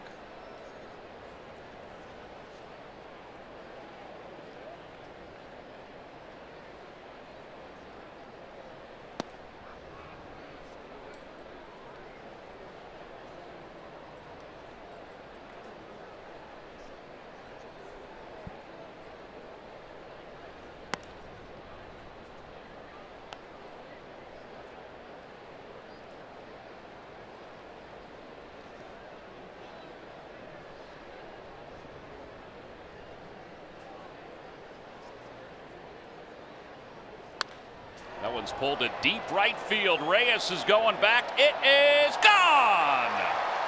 Second home run of the night for the Phillies. They now take a 4-0 lead. And Cesar has reached double digits in home runs. Get in a good hitter's count, get a good pitch to hit, and put a good swing on it. Well done, Cesar. It's a good sign. He's hitting a lot of balls in the air recently. It's been better the last couple games. Line drives are starting to come back. That's a sweet swing right there by Cesar.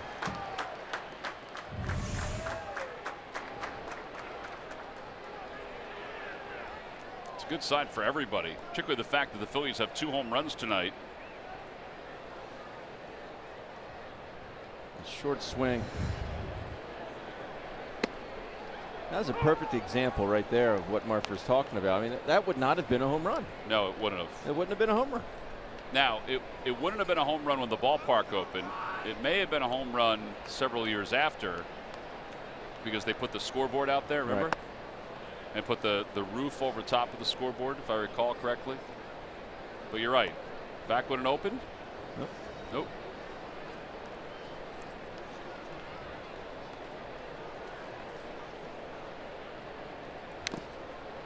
Wanted 2 to Hoskins.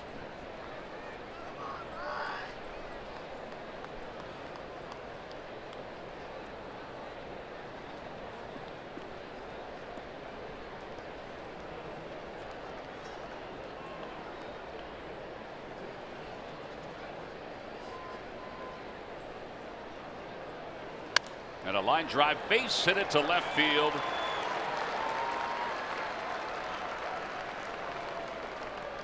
Well, he went down and got that one beautifully. Well, that ends an 0 for 22 for Reese.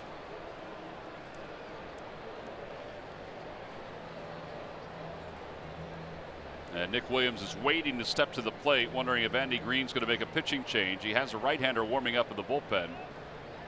They sent Hedges out just to buy some time, and now Andy Green's coming out. Robert Stock is the right-hander in the bullpen warming up, and that's going to be it for Walker Lockett. So a pitching change here in San Diego. We're at the top of the 5th inning. The Phillies are on top 4-0. We'll be back with a new pitcher right after this.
Heroes when the Washington Nationals are in town Wednesday, August 29th at 7:05. A limited edition Phillies Hulk bobblehead will be given out. That's if you purchase your tickets through the theme night page. Go to Phillies.com/theme nights for more information.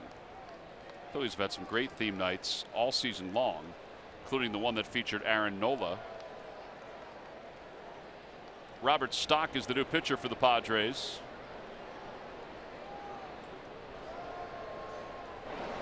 I was actually in the store today, Ben, and was looking for a Spider-Man action figure for your son, Mickey. Because as he went through his, how many? 25. He brought with him 25 action figures yesterday with me, as that ball's lined up the middle, a base hit. Hoskins is going to go to third. He got a late start, but still was able to get there. First and third with one out. Anyway, I didn't see Spider-Man in the set that he had. So you're telling me he has some at home? I believe he does. Yes. Oh, okay. Well, I didn't find any anyway. Well, I appreciate the thought. He's going to love the Hulk bobblehead when you buy those theme night tickets. Whew. He will love it. Greg Castriato, we tried to convince him to wear a different superhero shirt today in honor of the Marvel night, but he did not. I was also looking for one for him. Man needs an S on his chest. Change up and 0-1 to Santana.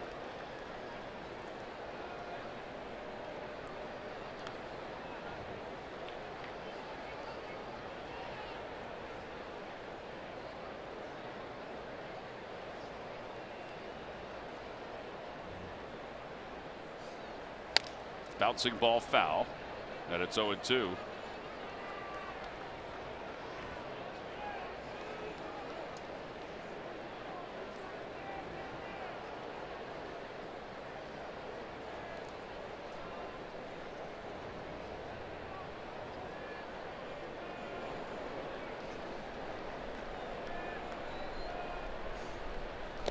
Outside and low, 1-2.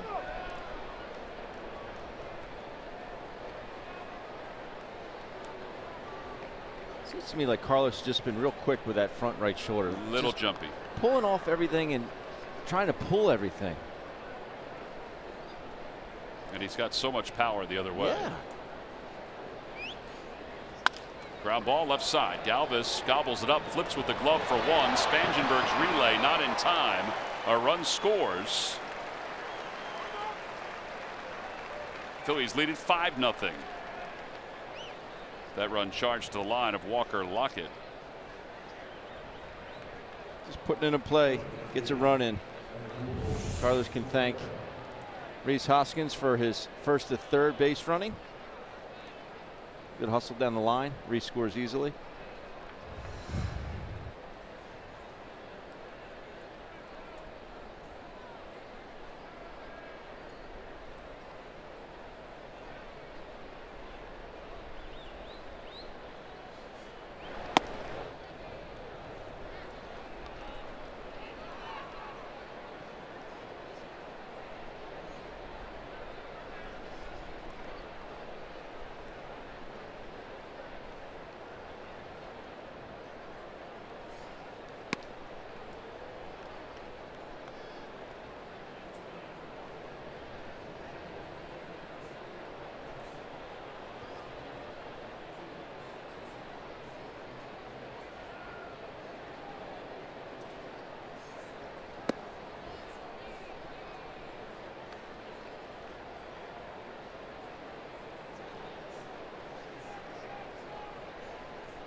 That one's pulled past Hosmer into right field.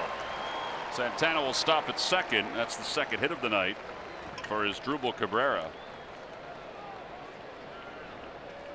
And the Phillies have 2 on with 2 outs here in the top of the 5th inning.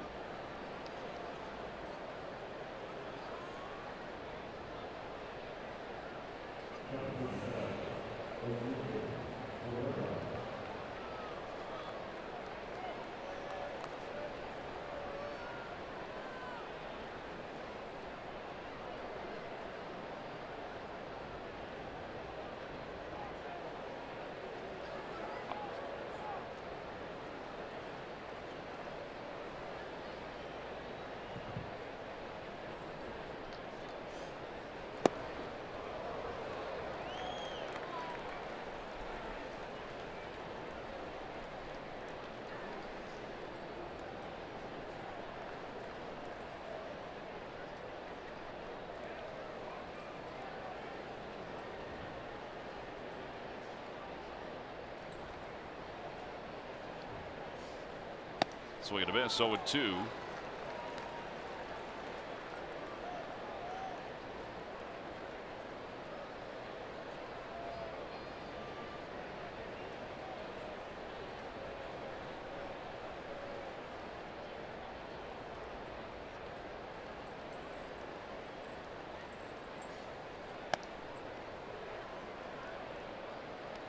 Nola trying to keep loose. Pretty easy to keep loose here, at least the way the weather's been the last couple of days.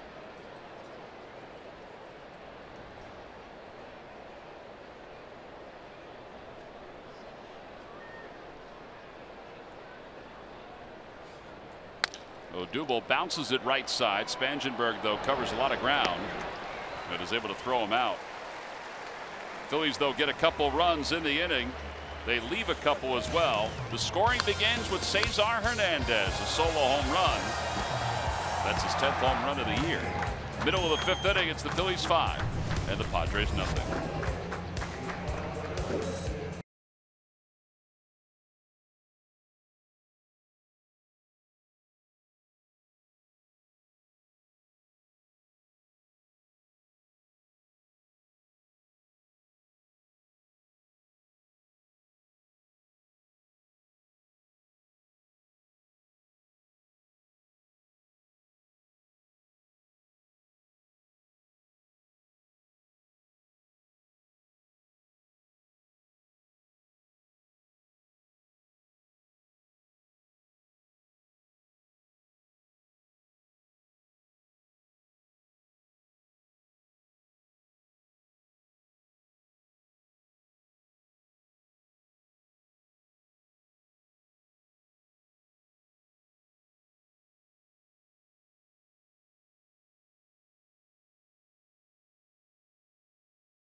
Bank minor league report. Citizens Bank, the official bank of the Phillies. Lehigh Valley defeated Louisville 7-6. Danny Ortiz had 3 runs batted in. Clearwater lost to St. Lucie 11-0. Wilson Ramos, though, 0 for 2 in that game with a strikeout. Just the good news, he's playing in the game. Scheduled to catch 5 innings. Blue Claws lost to Hickory 2-1. And Williamsport defeated Batavia 3-2 in 10. The young men's decided to go shirtless tonight, Ben. It's that hot out here in San Diego. No shirt required, within reason.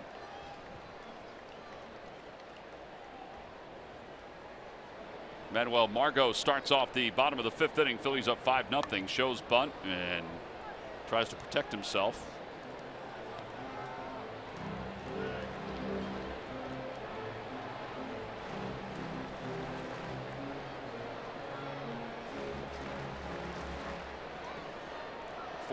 Pitches in the first 2 innings for Nola,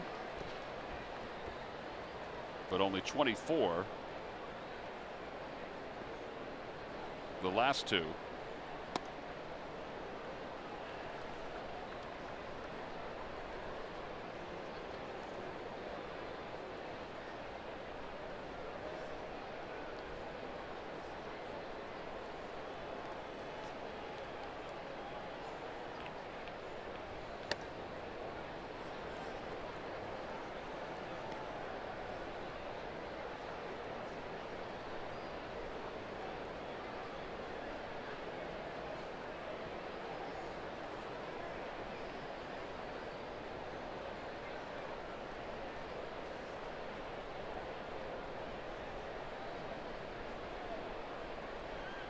Ground ball to third, glove side for Franco.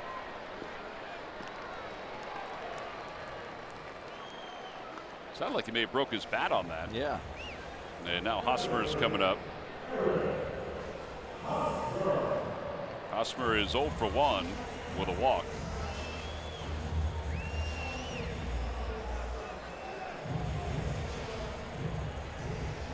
The 6th ground ball tonight against Aaron Nola. You know what's surprising when you look at his numbers? He hasn't won since the 9th of July against the Mets. Phillies are 2-2 in that time. And Franco with a nice play. Off balance. Charged it cleanly. That's the 7th ground ball against Aaron Nola tonight. Like these quick outs, T-Mac. Throwing on the run. Mike Hill makes that play as well as anybody.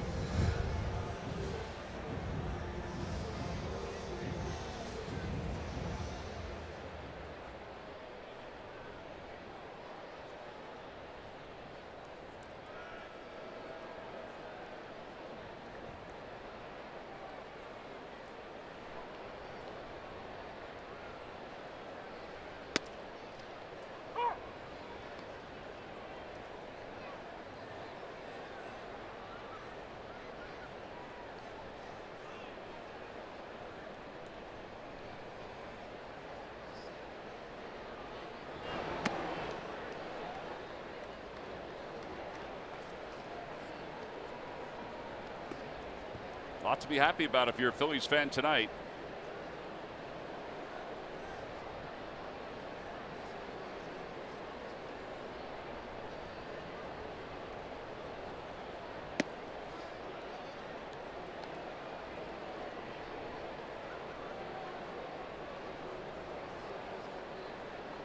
Putting the towel to use. Feeling a little breeze.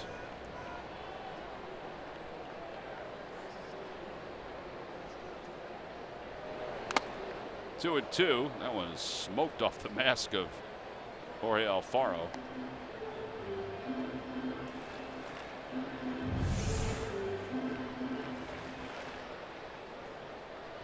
Right off the coconut.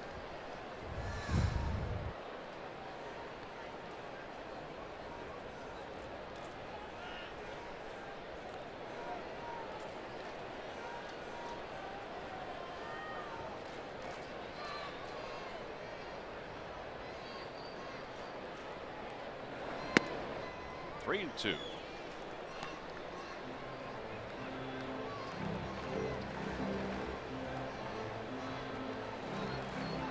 The Bulls got to be happy tonight.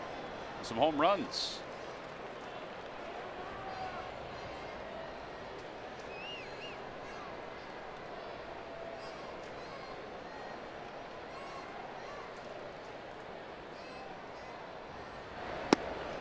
And ball four. Just below the zone. I don't get that. I don't. Throwing a curveball in that spot? Yeah, you're up 5-0. I know it's the 5th inning. You think you can get him looking. I don't care if he hits one 9 miles. It's 5-1. Just don't like.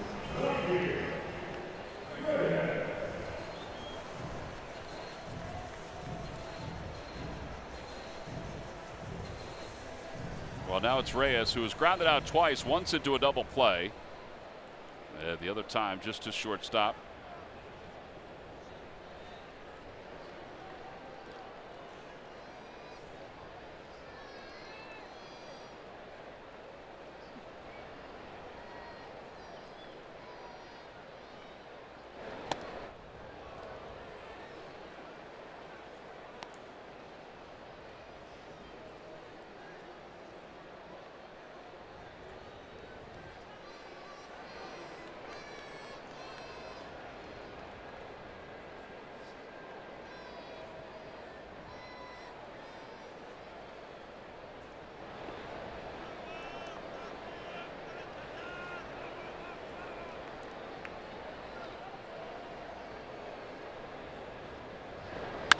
Over to shortstop again, and as Drupal Cabrera tosses over to Hernandez, that wraps up this 5th inning. No runs, no hits, and one man left. We're on to the 6th inning. Phil's up 5.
Are now eternal fixtures in the team's history.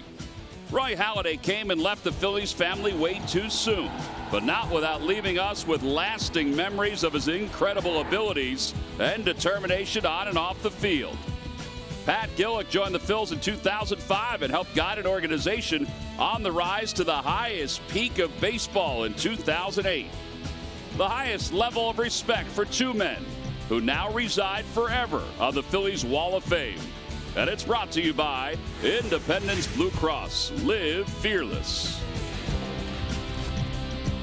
Michael Franco will lead things off as we go to the 6th inning. He homered his last time up. And a breaking ball. I guess he shouldn't expect a fastball right out of the gate.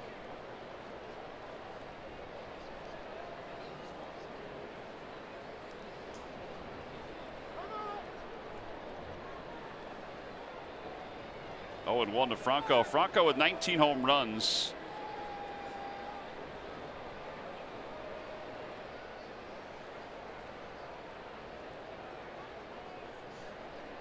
Outside.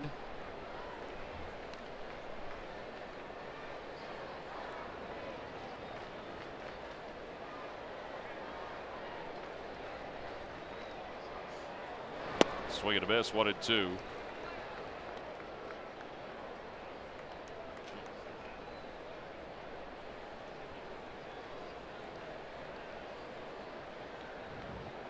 Yeah.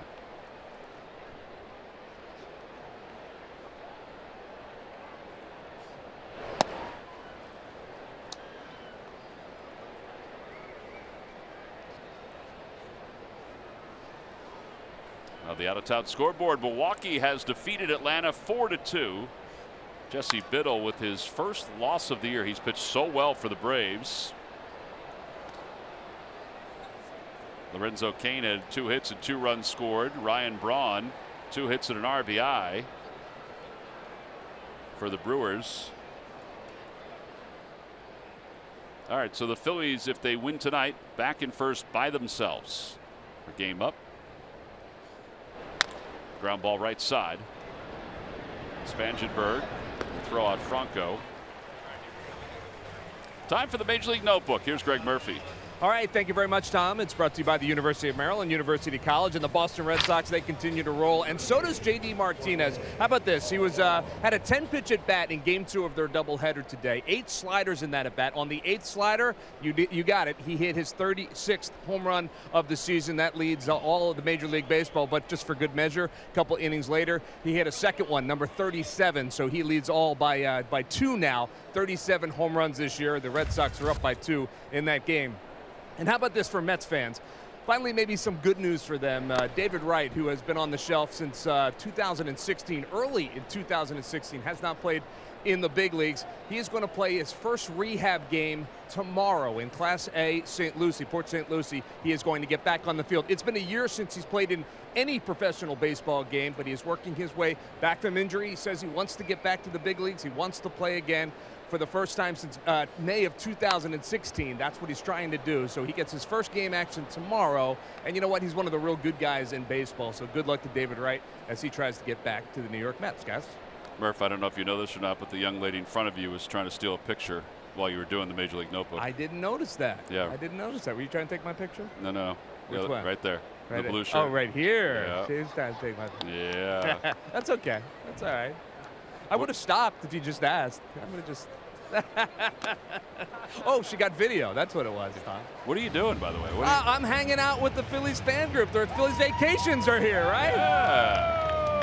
We've been talking about them all weekend. I think we're well over 100 folks here who have all made good the trip. things. Yeah, they've come all the way across the country just to watch their Phillies, and so many familiar faces. We've seen so many on these trips before. And I got David next to me, and he's with his grandson Brady, who's over here to the left. And this was a high school graduation present for Brady. Awesome. How cool is that? Yeah, it's awesome. You're getting a chance to watch some baseball with your grandson. I love it. Love it. We've watched it before, and we've made other trips before, and I love it. It is absolutely. And how much fun is it to watch these guys put 5 runs on the board? About time. Yeah. About time. We need to run. These were the first runs in like 2 games. Okay, David, we're all positive here. See how happy we are? Yes.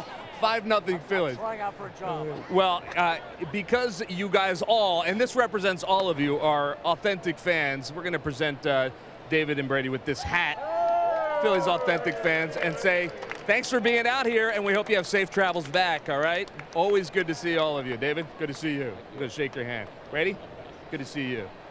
Authentic fans. Aaron Nola goes down looking on strikes to wrap up this 6th inning. It is great to see them. They've been loud, they've been into the game, and they certainly have a lot to cheer about here today. Phillies on top 5-0 as we go to the bottom of the 6th inning.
How well he has done tonight. He battled up the first couple innings, Ben. 26 pitches these last 2 innings, though. In fact, 37 pitches the last 3 innings.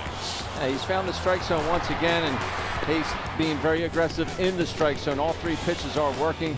Curveballs come back, a couple good changeups. Now he can reach back and cut it up with his fastball when he needs it. Take a look at his pitching line. 5 innings pitched, 4 hits, 3 walks, which I don't like, but goes along with his 3 Ks.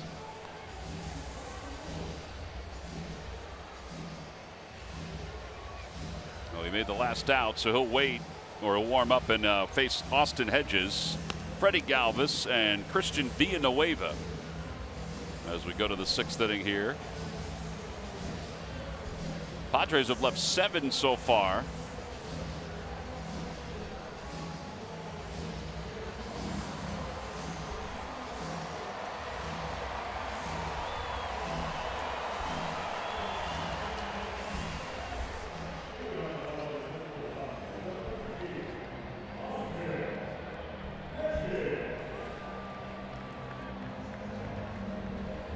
Well, that battery has produced this scoreless night tonight. Hedges will dig in. Hedges is 1 for 2. He has singled. He's also popped out to second.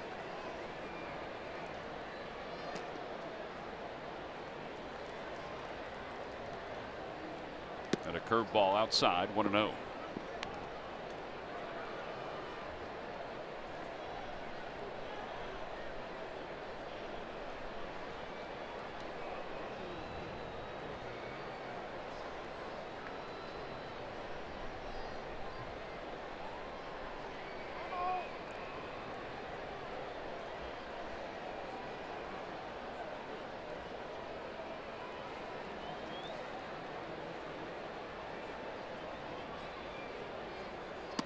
That curveball's in. It's 1-1. It's only the 4th called strike on his curveball tonight.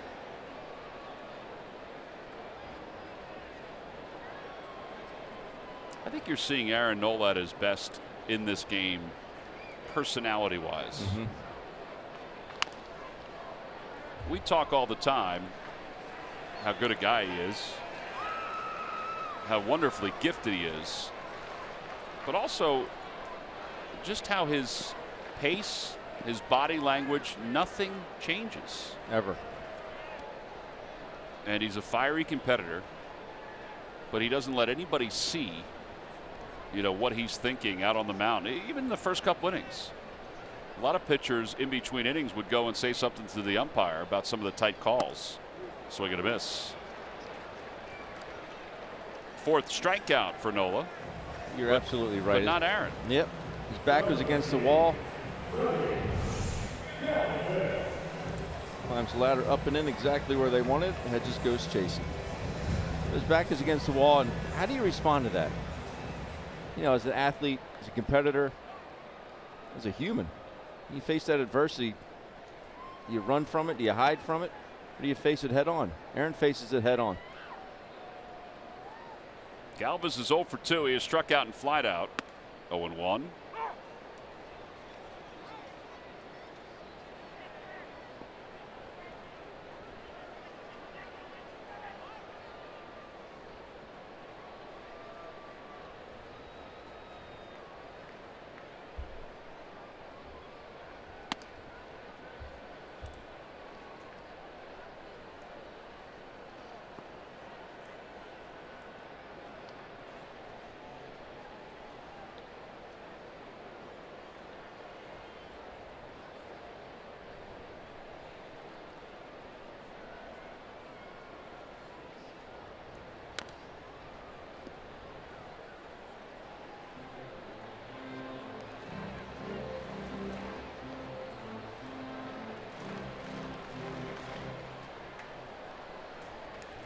Austin Davis is about to start warming up.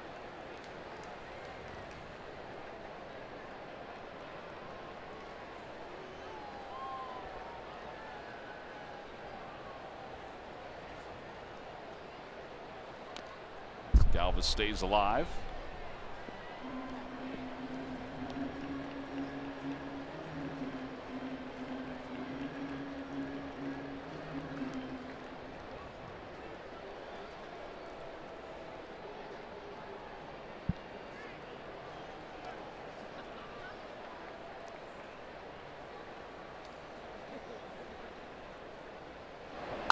Another one fouled away.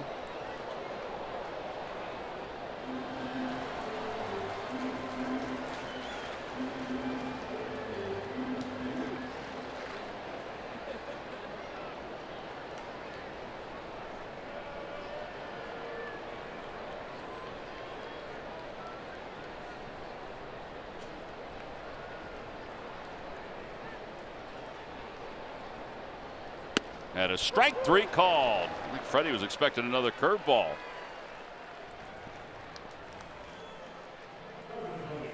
Phillies baseball is brought to you by your local Ford store. Check out every new Ford car, truck, and SUV crossover at buyfordnow.com today. And by Geico, 15 minutes could save you 15% or more on car insurance.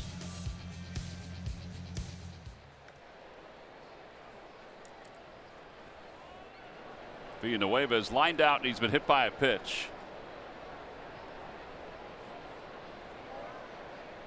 Change up 0-1.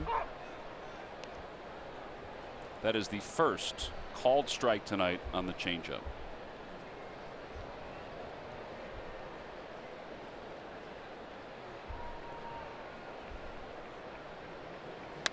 Over to the left side, right at Cabrera, and deep in the hole, throws him out. Pretty easy inning for Aaron Nola. He sets the Padres down in order. It's his first 1-2-3 inning of the night. We'll move to the 7th, 5-0 Phils.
we go to the top of the 7th inning, we look at our Delaware Valley Honda dealers game summary. Michael Franco and Cesar Hernandez are both homered. Aaron Nola has thrown 6 shutout innings tonight. Cesar leads it off after hitting his career high 10th home run his last time up. 1 ball and no strikes to Cesar. And he takes a fastball from Robert Stock for a strike.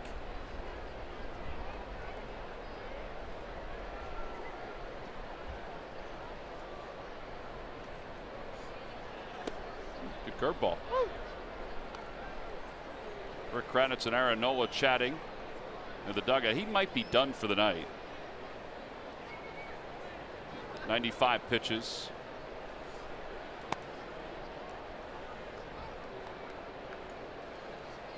Couple of tough innings to start.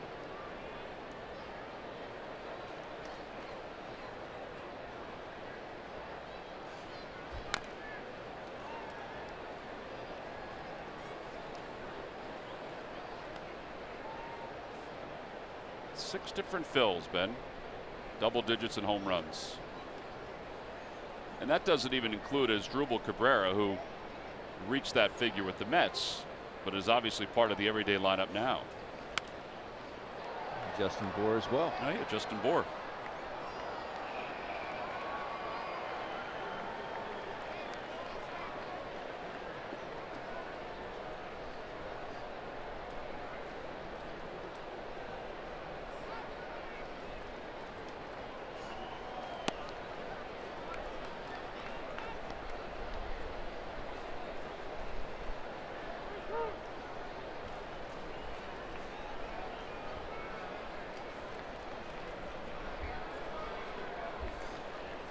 At a breaking ball, and Cesar Hernandez is down looking on strikes. 3 straight strikeouts for Stock. And Rhys Hoskins is coming up. You see, Stock's got swing and miss stuff. Cesar took that one looking, but he's got a above average fastball, 98, 99. Good slider, changeup.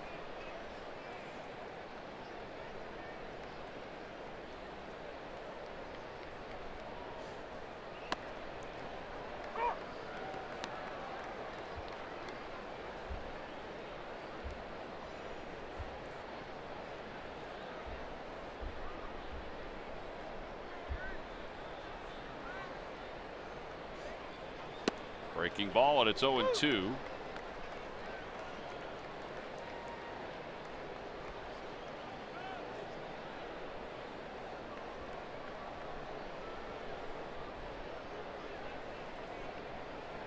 Huh, that's interesting. Is his bat broken, you think? I guess.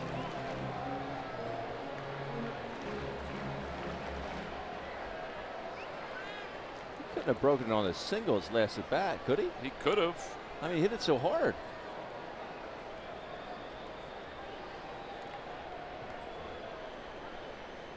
Maybe this is his 2-strike bat. Check swing, and it's 1-2.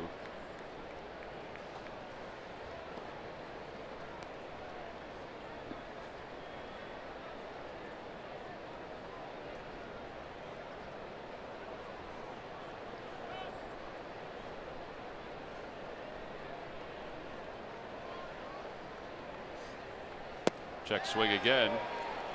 Tim Timmons says he went around. 4 straight strikeouts for Stock. 2 outs here in the 7th. I see no argument from Rhys.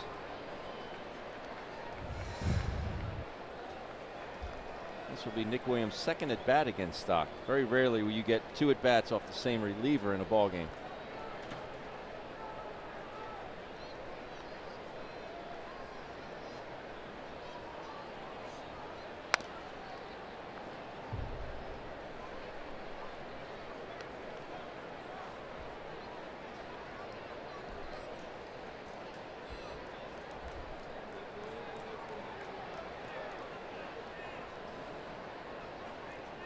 Arano joins Austin Davis. Opposite way for Williams. And Renfroe was kind of shaded back and was able to run it down. Quick hands. Time to stretch here in San Diego. Aaron Nola's night is done. Phil's up 5-0.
IBEW Local 98 Jake Arrieta Snake nickname t-shirt, which will be given out to fans 14 and under.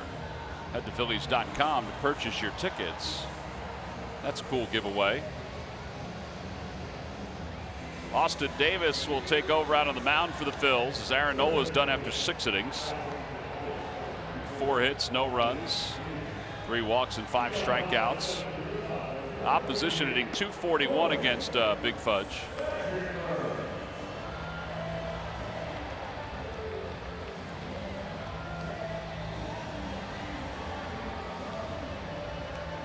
I told him that Murph did the story about it, and he laughed. He said, yeah, that's one of those you just have to own. I said, the nickname? He goes, no, crash in the chair.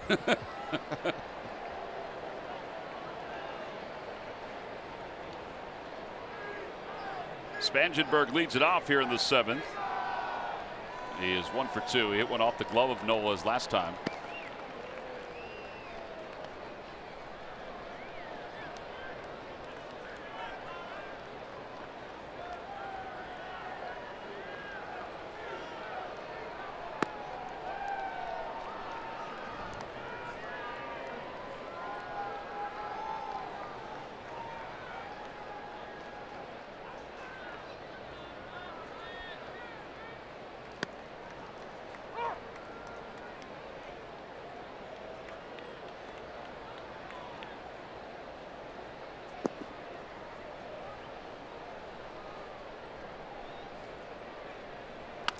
Opposite way, fair. Down the left field line, and it scoots right along the half wall. Spangenberg can run. He's going to get at least 3 out of this one. And Hoffman will hold him there. That's his 3rd triple of the year. Yeah, he can flat out roll, huh? Looks like Reese thought this was going to hit the half wall down the left field line. Just takes too steep of an angle, does Reese. Look at all the people scattering. Ball gets all the way to the wall.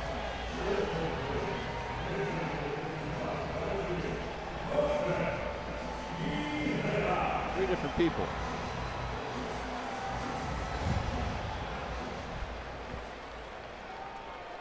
All right, so runner at 3rd, and now Jose Pirela will come up as a pinch hitter.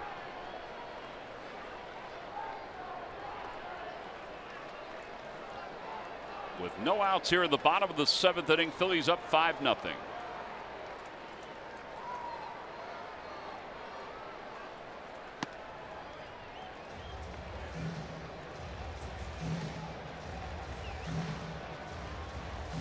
Three home runs, 28 RBIs.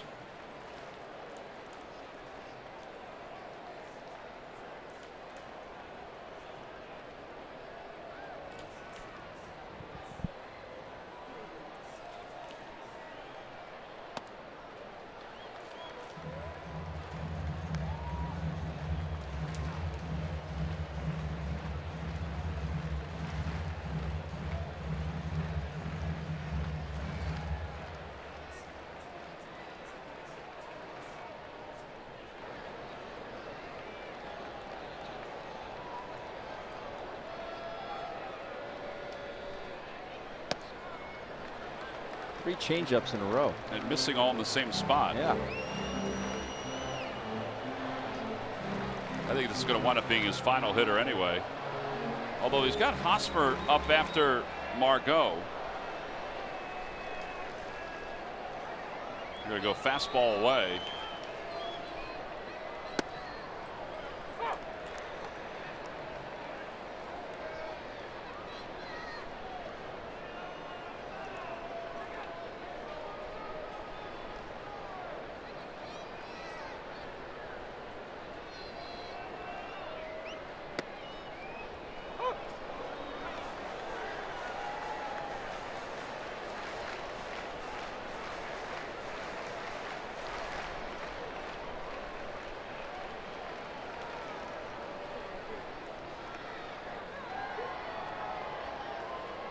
Ball 4.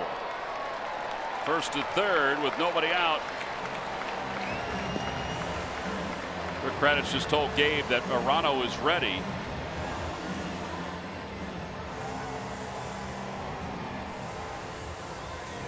So no double switch. He's just conferring with Rob Thompson about that.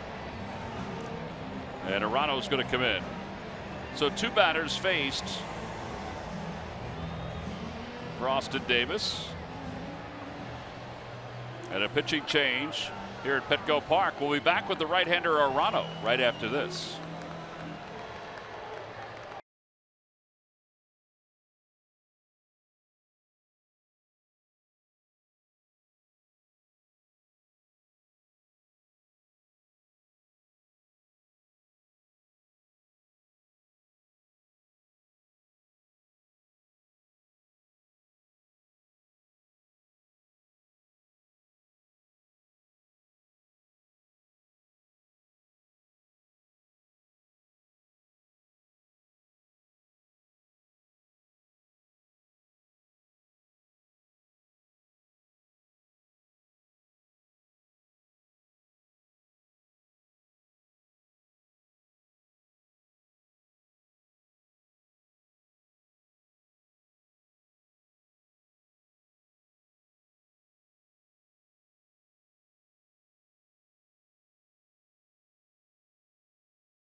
Well, I'm going to go with a left-handed pitcher who, this could be said for a lot of teams in baseball. He was the oldest player to ever play for their team. I'm going to go with Jesse Orozco. Jesse Orozco is correct.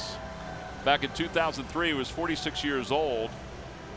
Log back on to Phillies.com to find out if you're the winner of a Phillies prize pack. Remarkable. 46. Yeah. Well, Jamie was older than that. And he did it as a starter.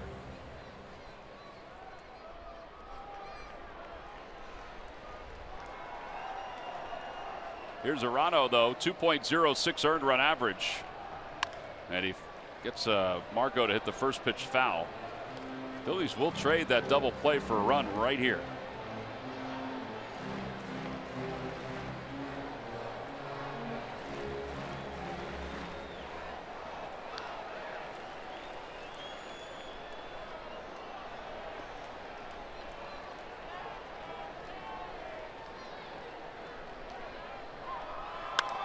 Out toward left field. Hoskins is there. His throw will go towards second base. A run will score. It's a 5-1 ball game. Sac fly for Margot. And Hosmer's coming up.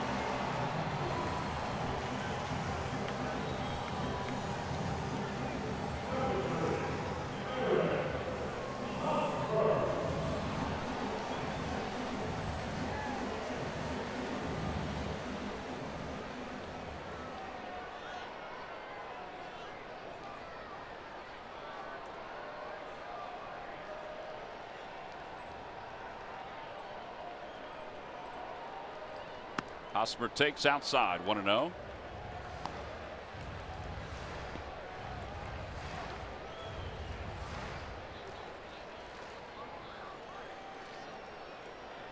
Sack fly for Margot, so that RBI gives him 38 on the year.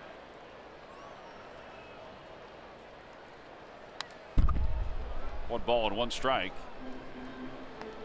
Morano challenged him. That was a healthy hack there by Hosmer.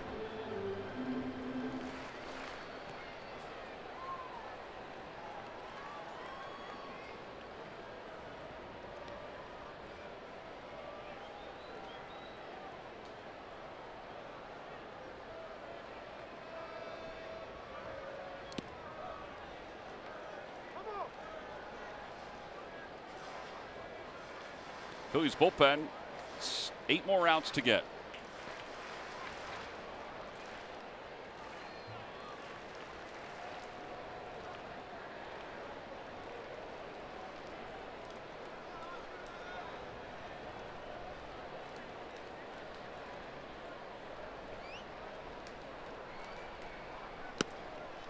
Two and two.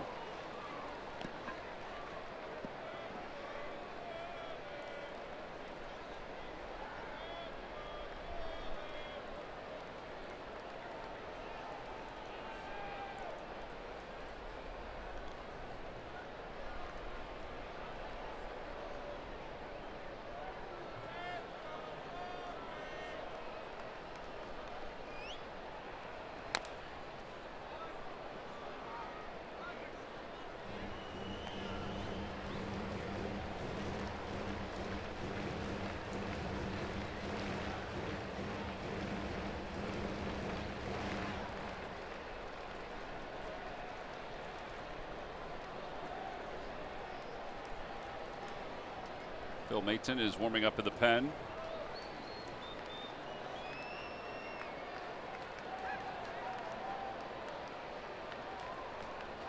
And got him. 94-mile-an-hour fastball. 2 outs. You're right, Ben. He just challenged him. Yep. And now he can go after Renfroe a little differently. With the lefty, he went after him with a fastball. With the righty, he can go after him with more of the slider.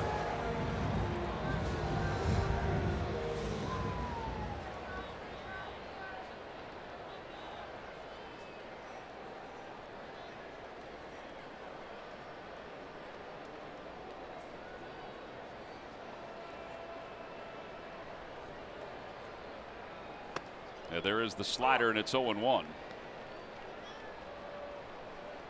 Phillies bullpen in the last 16 games has an earned run average of 2.57.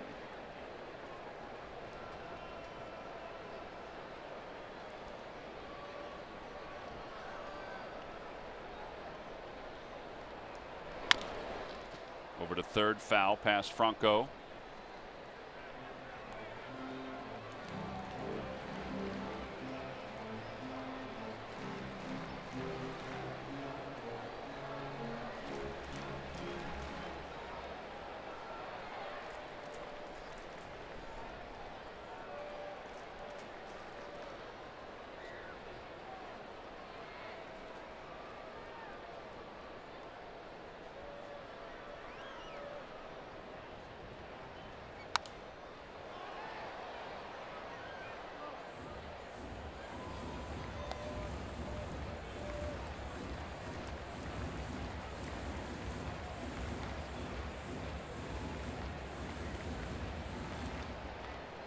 That's an amazing stat there. Last 18 appearances, 5th lowest ERA in baseball with .92.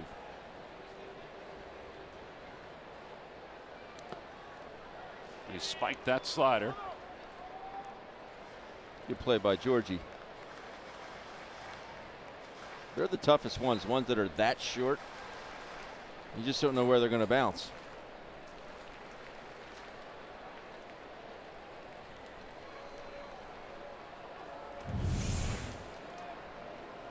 How far in front of home plate that was. Yeah, really. Jorge, very soft.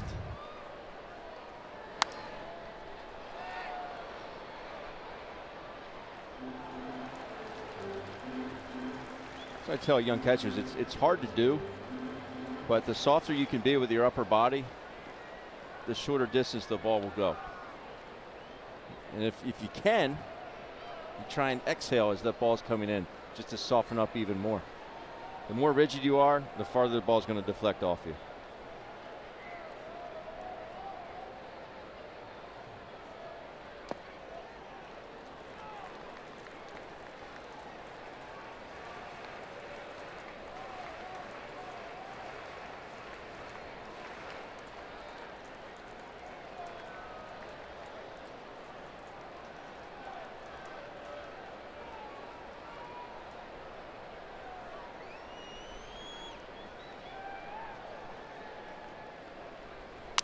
Broke his bat, popped up to shallow left field. Cabrera is out there and makes the catch. The inning is over. The Padres do get their first run of the night on a sac fly. We'll go to the 8th inning. It's 5-1. Phillies on top.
Honda dealers. Hurry to your local Del Val Honda dealer. Visit DelValHondaDealers.com.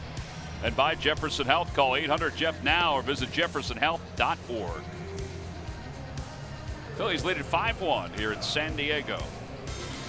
Time now for a Hyundai defensive play of the game. Michael Franco's been a part of this a few times the last couple weeks. There's a cue shot off the bat of Eric Hosmer. Comes in charging. It's a good throw on the Carlos Santana. Right letters. Excellent play by Mikey as your Hyundai defensive play of the game, brought to you by your local Hyundai dealers. All right, so the Padres go back to their bullpen.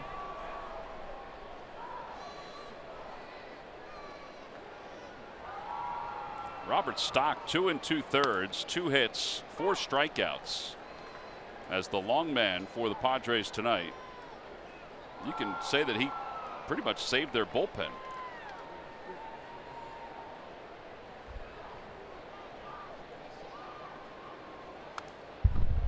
Oh, and 2. I wouldn't be surprised if they maybe mixed him in the starting rotation. Well, I think we mentioned that when the Padres were in Philadelphia. It's hard to, compare the two, but he looked like he had better stuff than the young man who pitched tonight. I agree. And he's got 3+ out pitches. Santana fouls it again.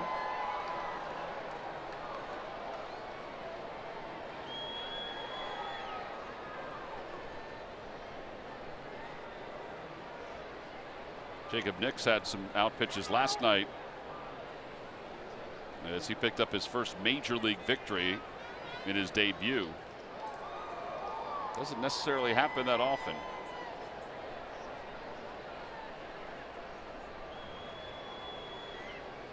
Inside, 1 and 2.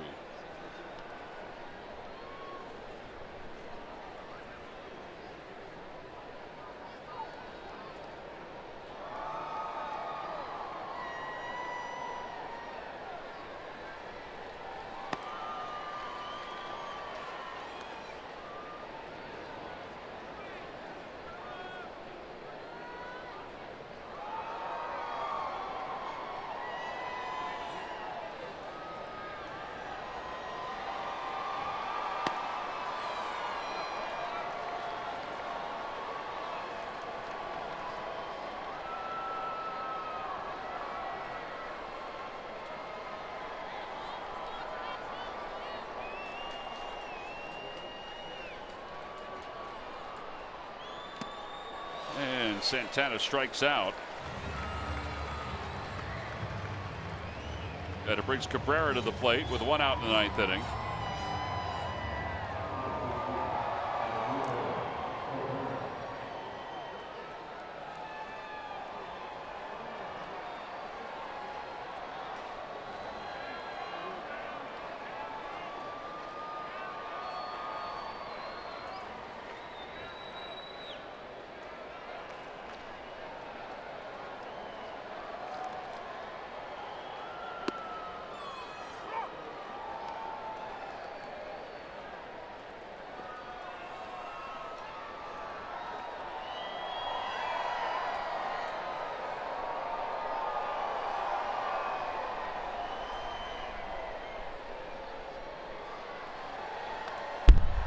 Oh, and 2 to Cabrera.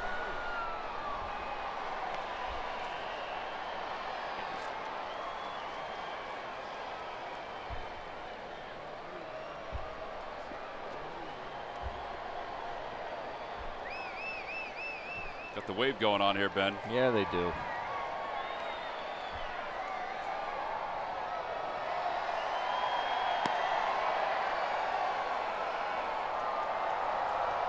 The Bull did not offer the wave. Scott offered half a wave, but the Bull did not offer the wave.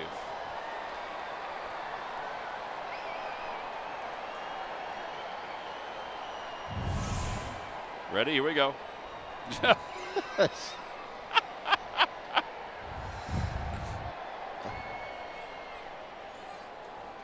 That's a good man right there. That is a good man. He is fun to talk to. 1 ball and 2 strikes. Swing and a miss. Cabrera strikes out.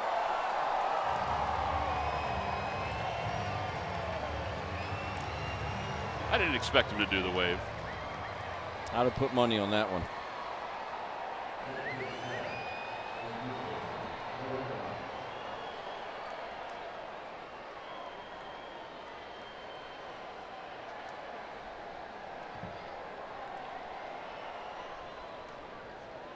Odubel tonight is 0 for 3.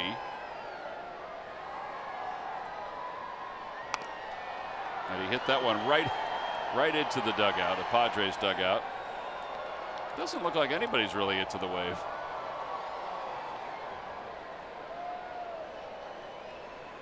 It's more of a ripple at this point. Yeah.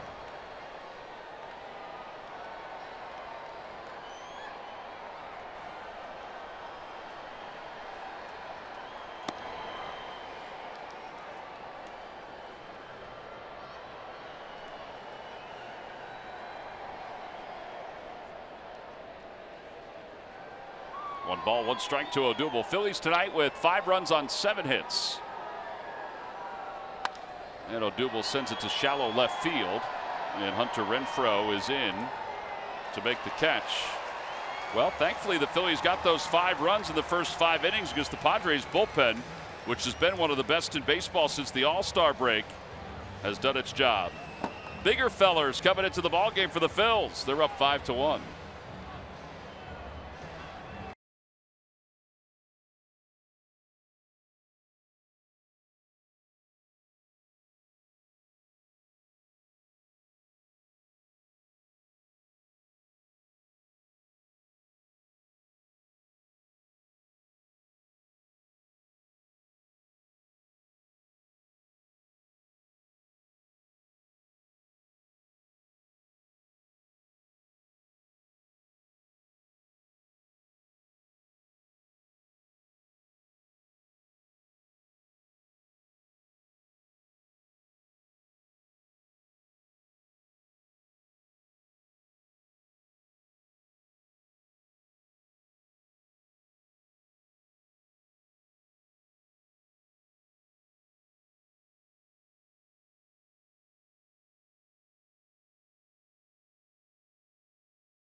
inning.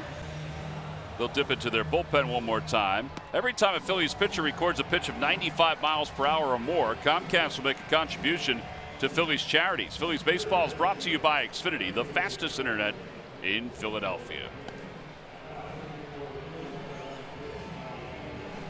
Phillies have made a double switch. They have put Roman Quinn in center field.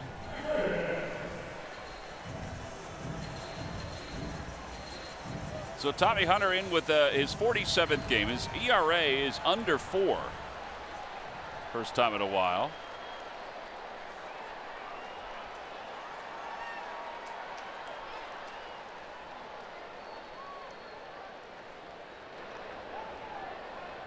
And here's Reyes. Reyes is 0 for 3. He's grounded out to shortstop 3 times.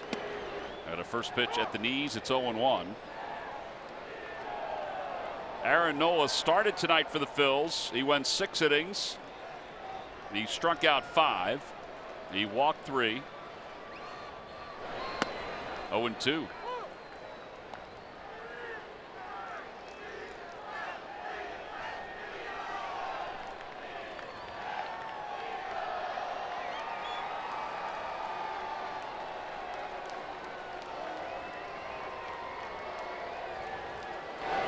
Little dribbler left of the plate. Alfaro is there, throws to first in time.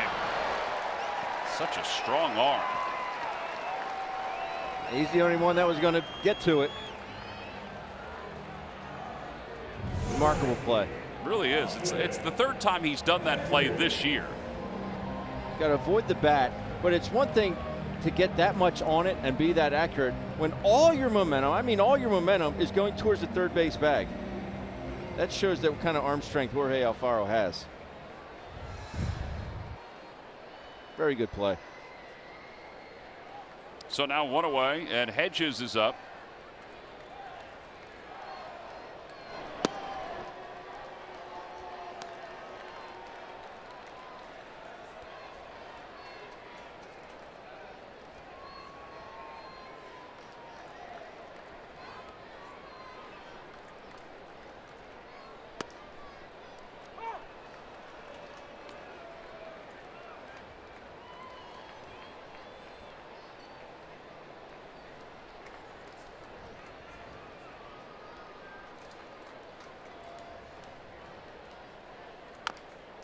Fouled at the plate, 1-2.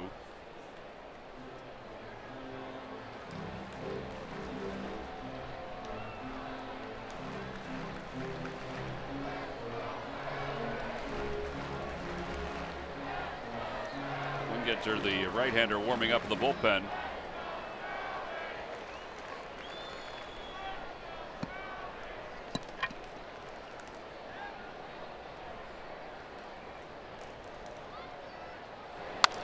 A liner out to right center field. That'll be in for an extra base hit.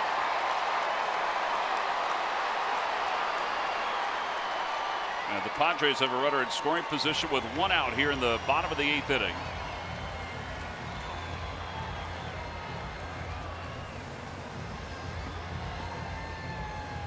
I don't expect Austin Hedges to play tomorrow, but he may be hitting himself into the lineup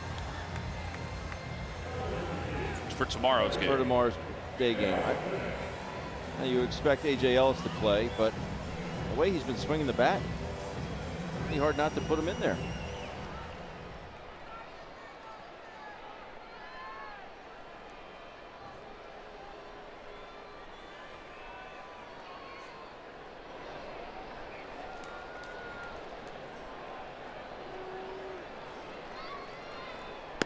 Freddie takes a strike. It's 0-1. Tomorrow's game will be 3:30 Eastern time. The big Sunday show gets everything started at 3 o'clock.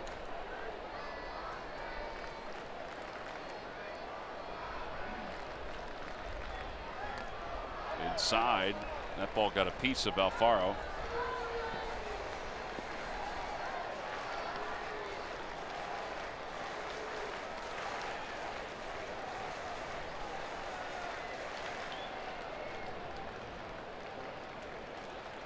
Might see Justin Bour tonight, although the double switch might have negated that Pitcher spot is third, but that's already held on to by Roman Quinn. Freddie fouls it away. Galvis does 1-2. It's like the 10th ball he's fouled off up into that section.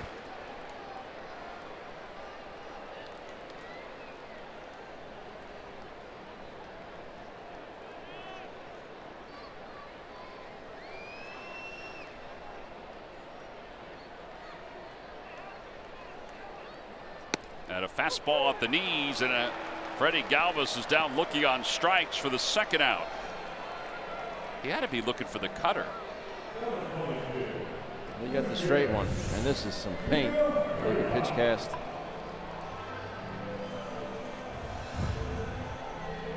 Third strikeout for Freddie tonight.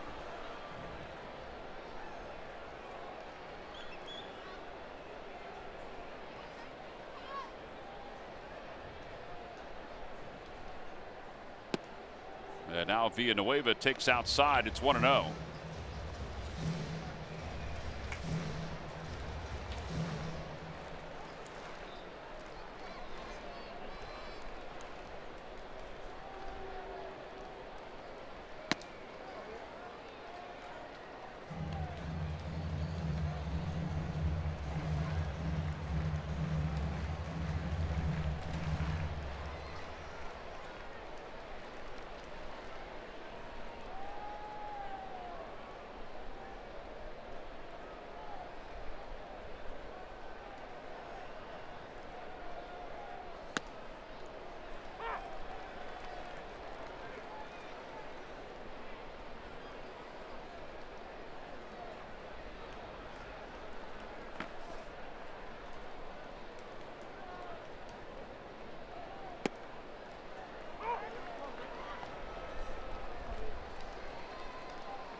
Outside, 3-2.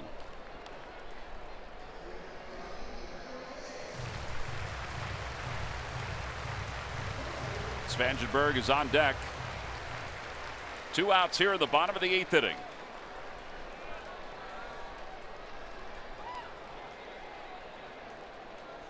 Ground ball left side. Cesar surrounds it and throws out Villanueva. 4-3 on the putout. No runs, 1 hit. And 1 man left in scoring position. We have played 8 innings. We'll go to the 9th. Phillies up by 4.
Live start. Want to make sure that you're aware of that, because after the game there'll be a post-game concert.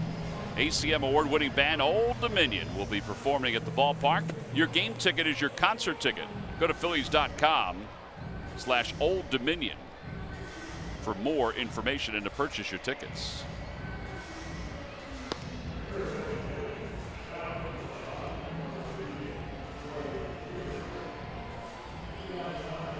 Right-hander Trey Wingeter is the new pitcher for the Padres in his 3rd game. He's got a pretty good arm. 24-year-old from Auburn University.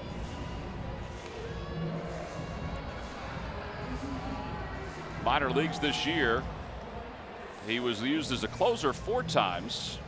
Last year he had 20 saves in Double-A.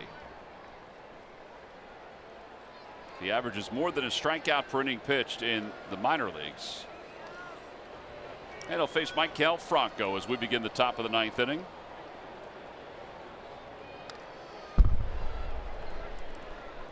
The Padres very content not to give Maikel a first pitch fastball. Yeah, I think they figured since that home run, we're just going to make him try to get to the outside part of the plate on some of these pitches. Lines it foul. That ball got into the crowd hot.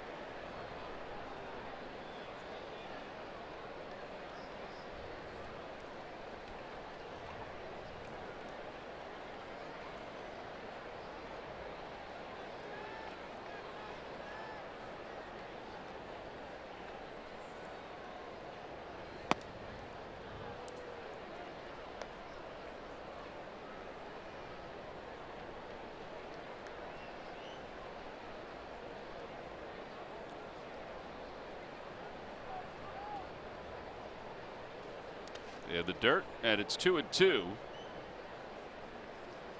Phillies scored 5 runs against the starter tonight, but the Padres bullpen has gone 3 2/3 scoreless. He made some quality pitches out of the pen tonight. They have.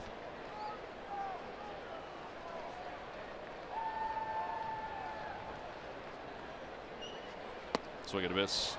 Pretty good slider.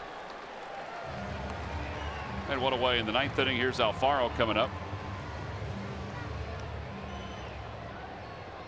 Cesar, 10th home run tonight. Cabrera, big RBI double in the 1st inning.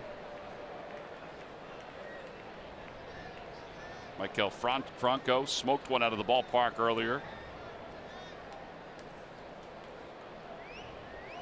Alfaro 0 for 3.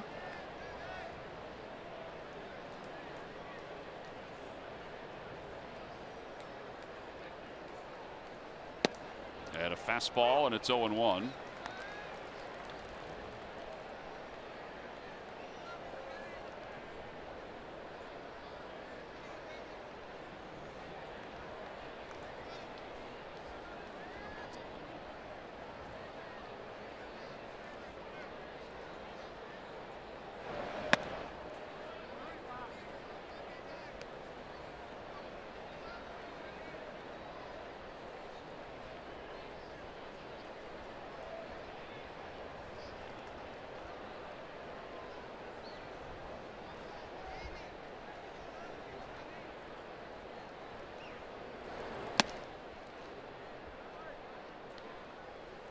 Count is now 2 balls and 1 strike to Alfaro.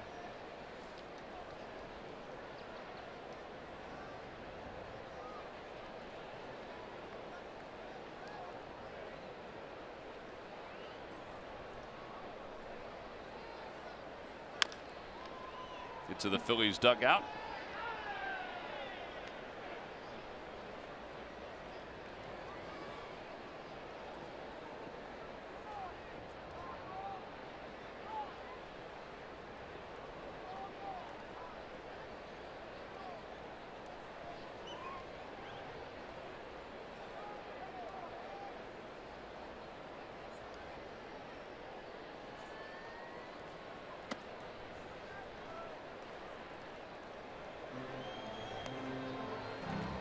Seems to have better control of that slider.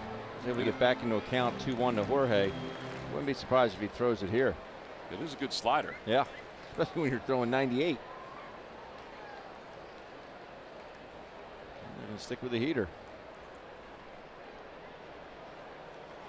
Outside, ball 4. The Phillies have a base runner. That'll bring Roman Quinn up for the first time tonight.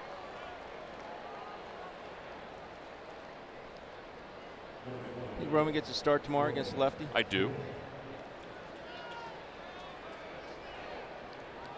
I think Rowan will start tomorrow. I think there's a good chance Kingery starts tomorrow. Although I have to admit, you get greedy because Cabrera, despite his batting average, being a little lower with the Phillies after a slow start, he still is hitting the ball better than most people in the lineup. And driving guys in, which is what the Phillies offense needs right now. They desperately need an RBI guy. Jake Arrieta will be pitching tomorrow for the Phillies. Pitched so well earlier on this road trip, didn't get the win. 0-2 to Roman.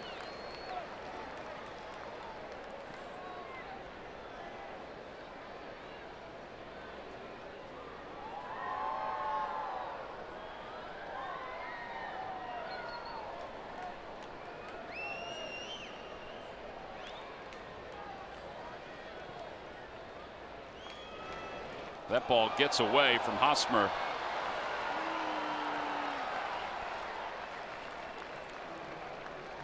That was just not a very good throw. No.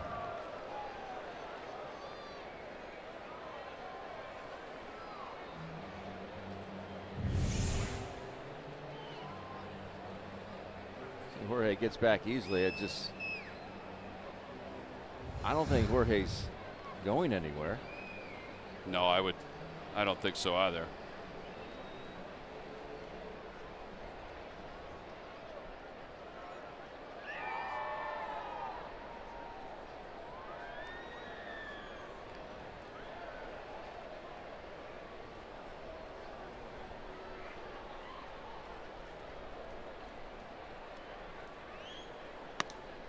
Quinn takes way outside, 1-2.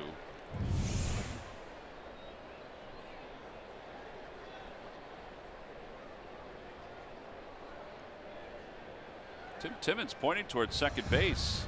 I guess he said there was interference. I think they just got tangled up. Yeah, very rarely will you see interference called on that particular play.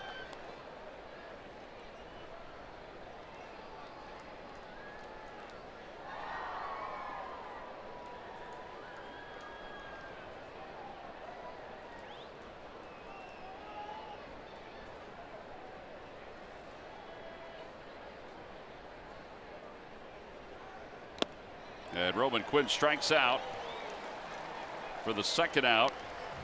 And back to the top of the order for Cesar Hernandez.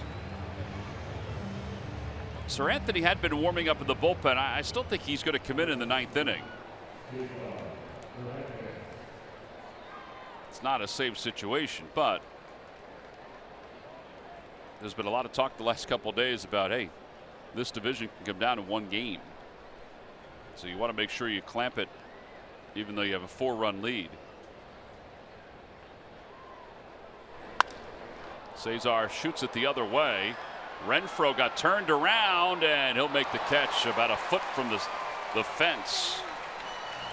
And the inning is over. No runs, no hits, and one man left. We'll go to the bottom of the ninth inning as the Phils look to even the series.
This game, plus they'll discuss Aaron Nola, who had a rough start to this ball game. pitch count wise, but then through 6 scoreless innings, also the home runs the Phillies hit tonight. They'll talk about that. Again, that's all coming up on Cure Auto Insurance presents Phillies Post-Game Live. Sir Anthony Dominguez into the ball game to face Corey Spangenberg. And then Travis Jankowski is in the on-deck circle. Dominguez, 2.45 ERA. He's gotten a couple of days off. That usually produces some stronger numbers.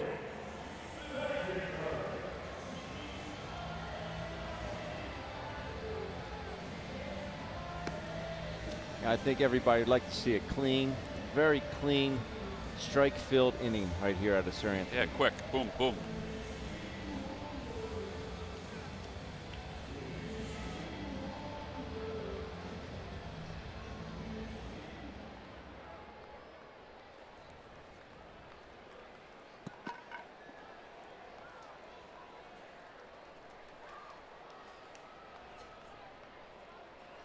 Spangenberg takes a strike. It's 0-1.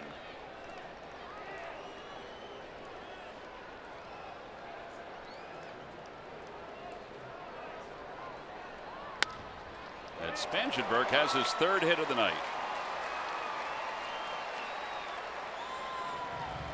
Leadoff single here at the bottom of the 9th inning.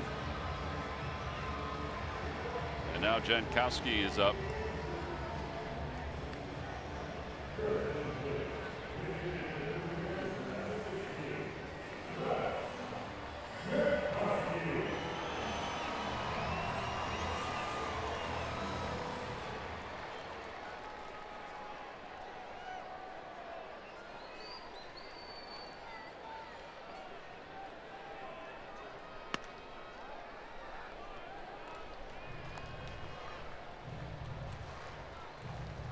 Velocity is there, but as you see his last 7 appearances, I don't know if the command has been there.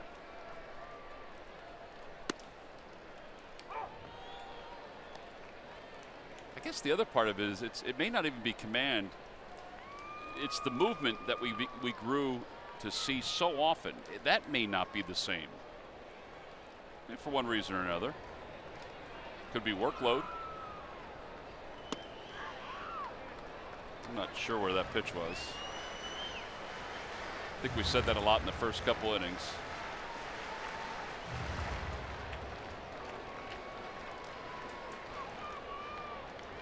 You know, the interesting thing about the home plate umpire is that he looks like he has a blind spot on the inside part of the plate. 2-2. You wouldn't think that. No, because they always set up on the inside corner.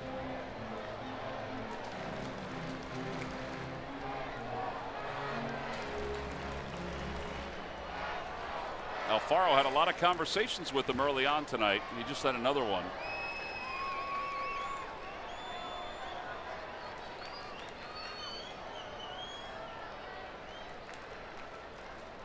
Two and two.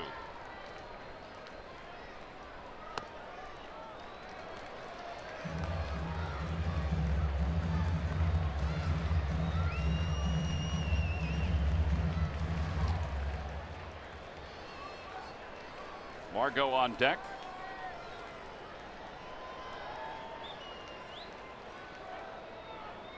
Ground ball right side. Jankowski runs well. Hernandez fumbles it, but is still able to get the trail runner. Andy Green says, hang on, let's take a look at it.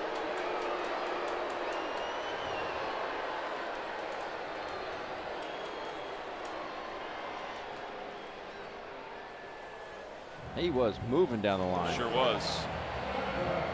What Big Mac says. They're going to take a look at it. I mean, at this point, you have nothing to lose. Yeah, Mark McGuire just said he's safe. I think he's out. I think he's out. It's close, though. He did the right thing. Front of the bag, didn't take a huge lunge toward the bag.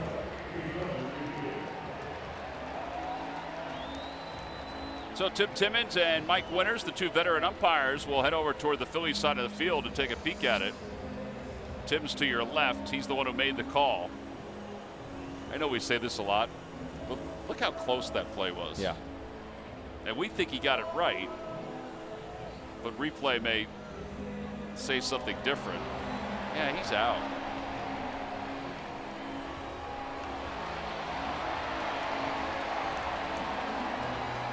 I mean, that was so close. It is something.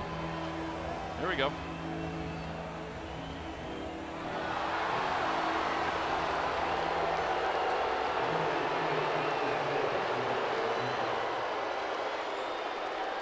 Take another look. Front of the bag, which is smart. Ball's already in the glove, and his foot is just arriving at the bag.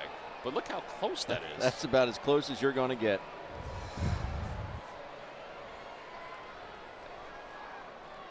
I mean, we looked at it a handful of times. We slowed it down. Well, give Tim Timmons some credit. I know it's their job, but it's still, sometimes it's got to be one of the hardest jobs.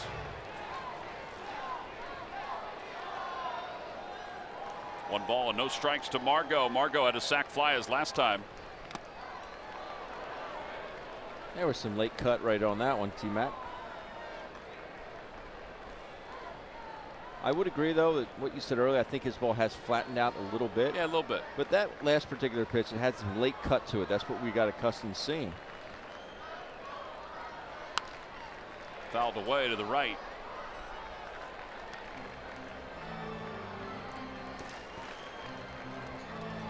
One and two.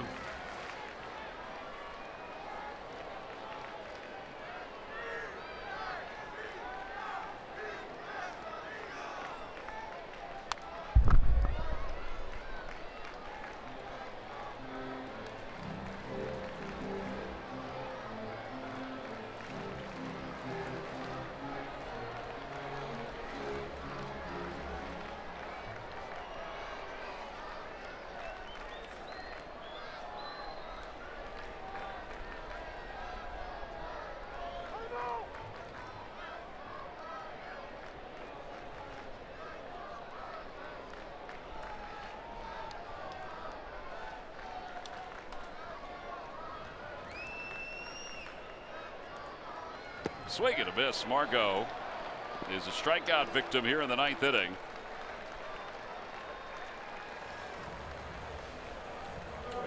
Boy, was he ever set up for a slider.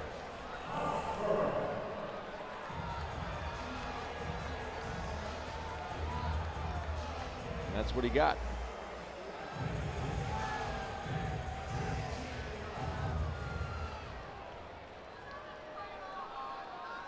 Phillies 1 out away from reclaiming first place in the National League East. Attaboy. 0-1.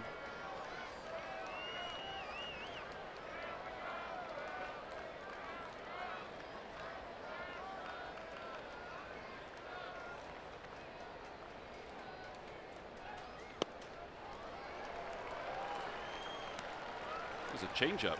Good movement.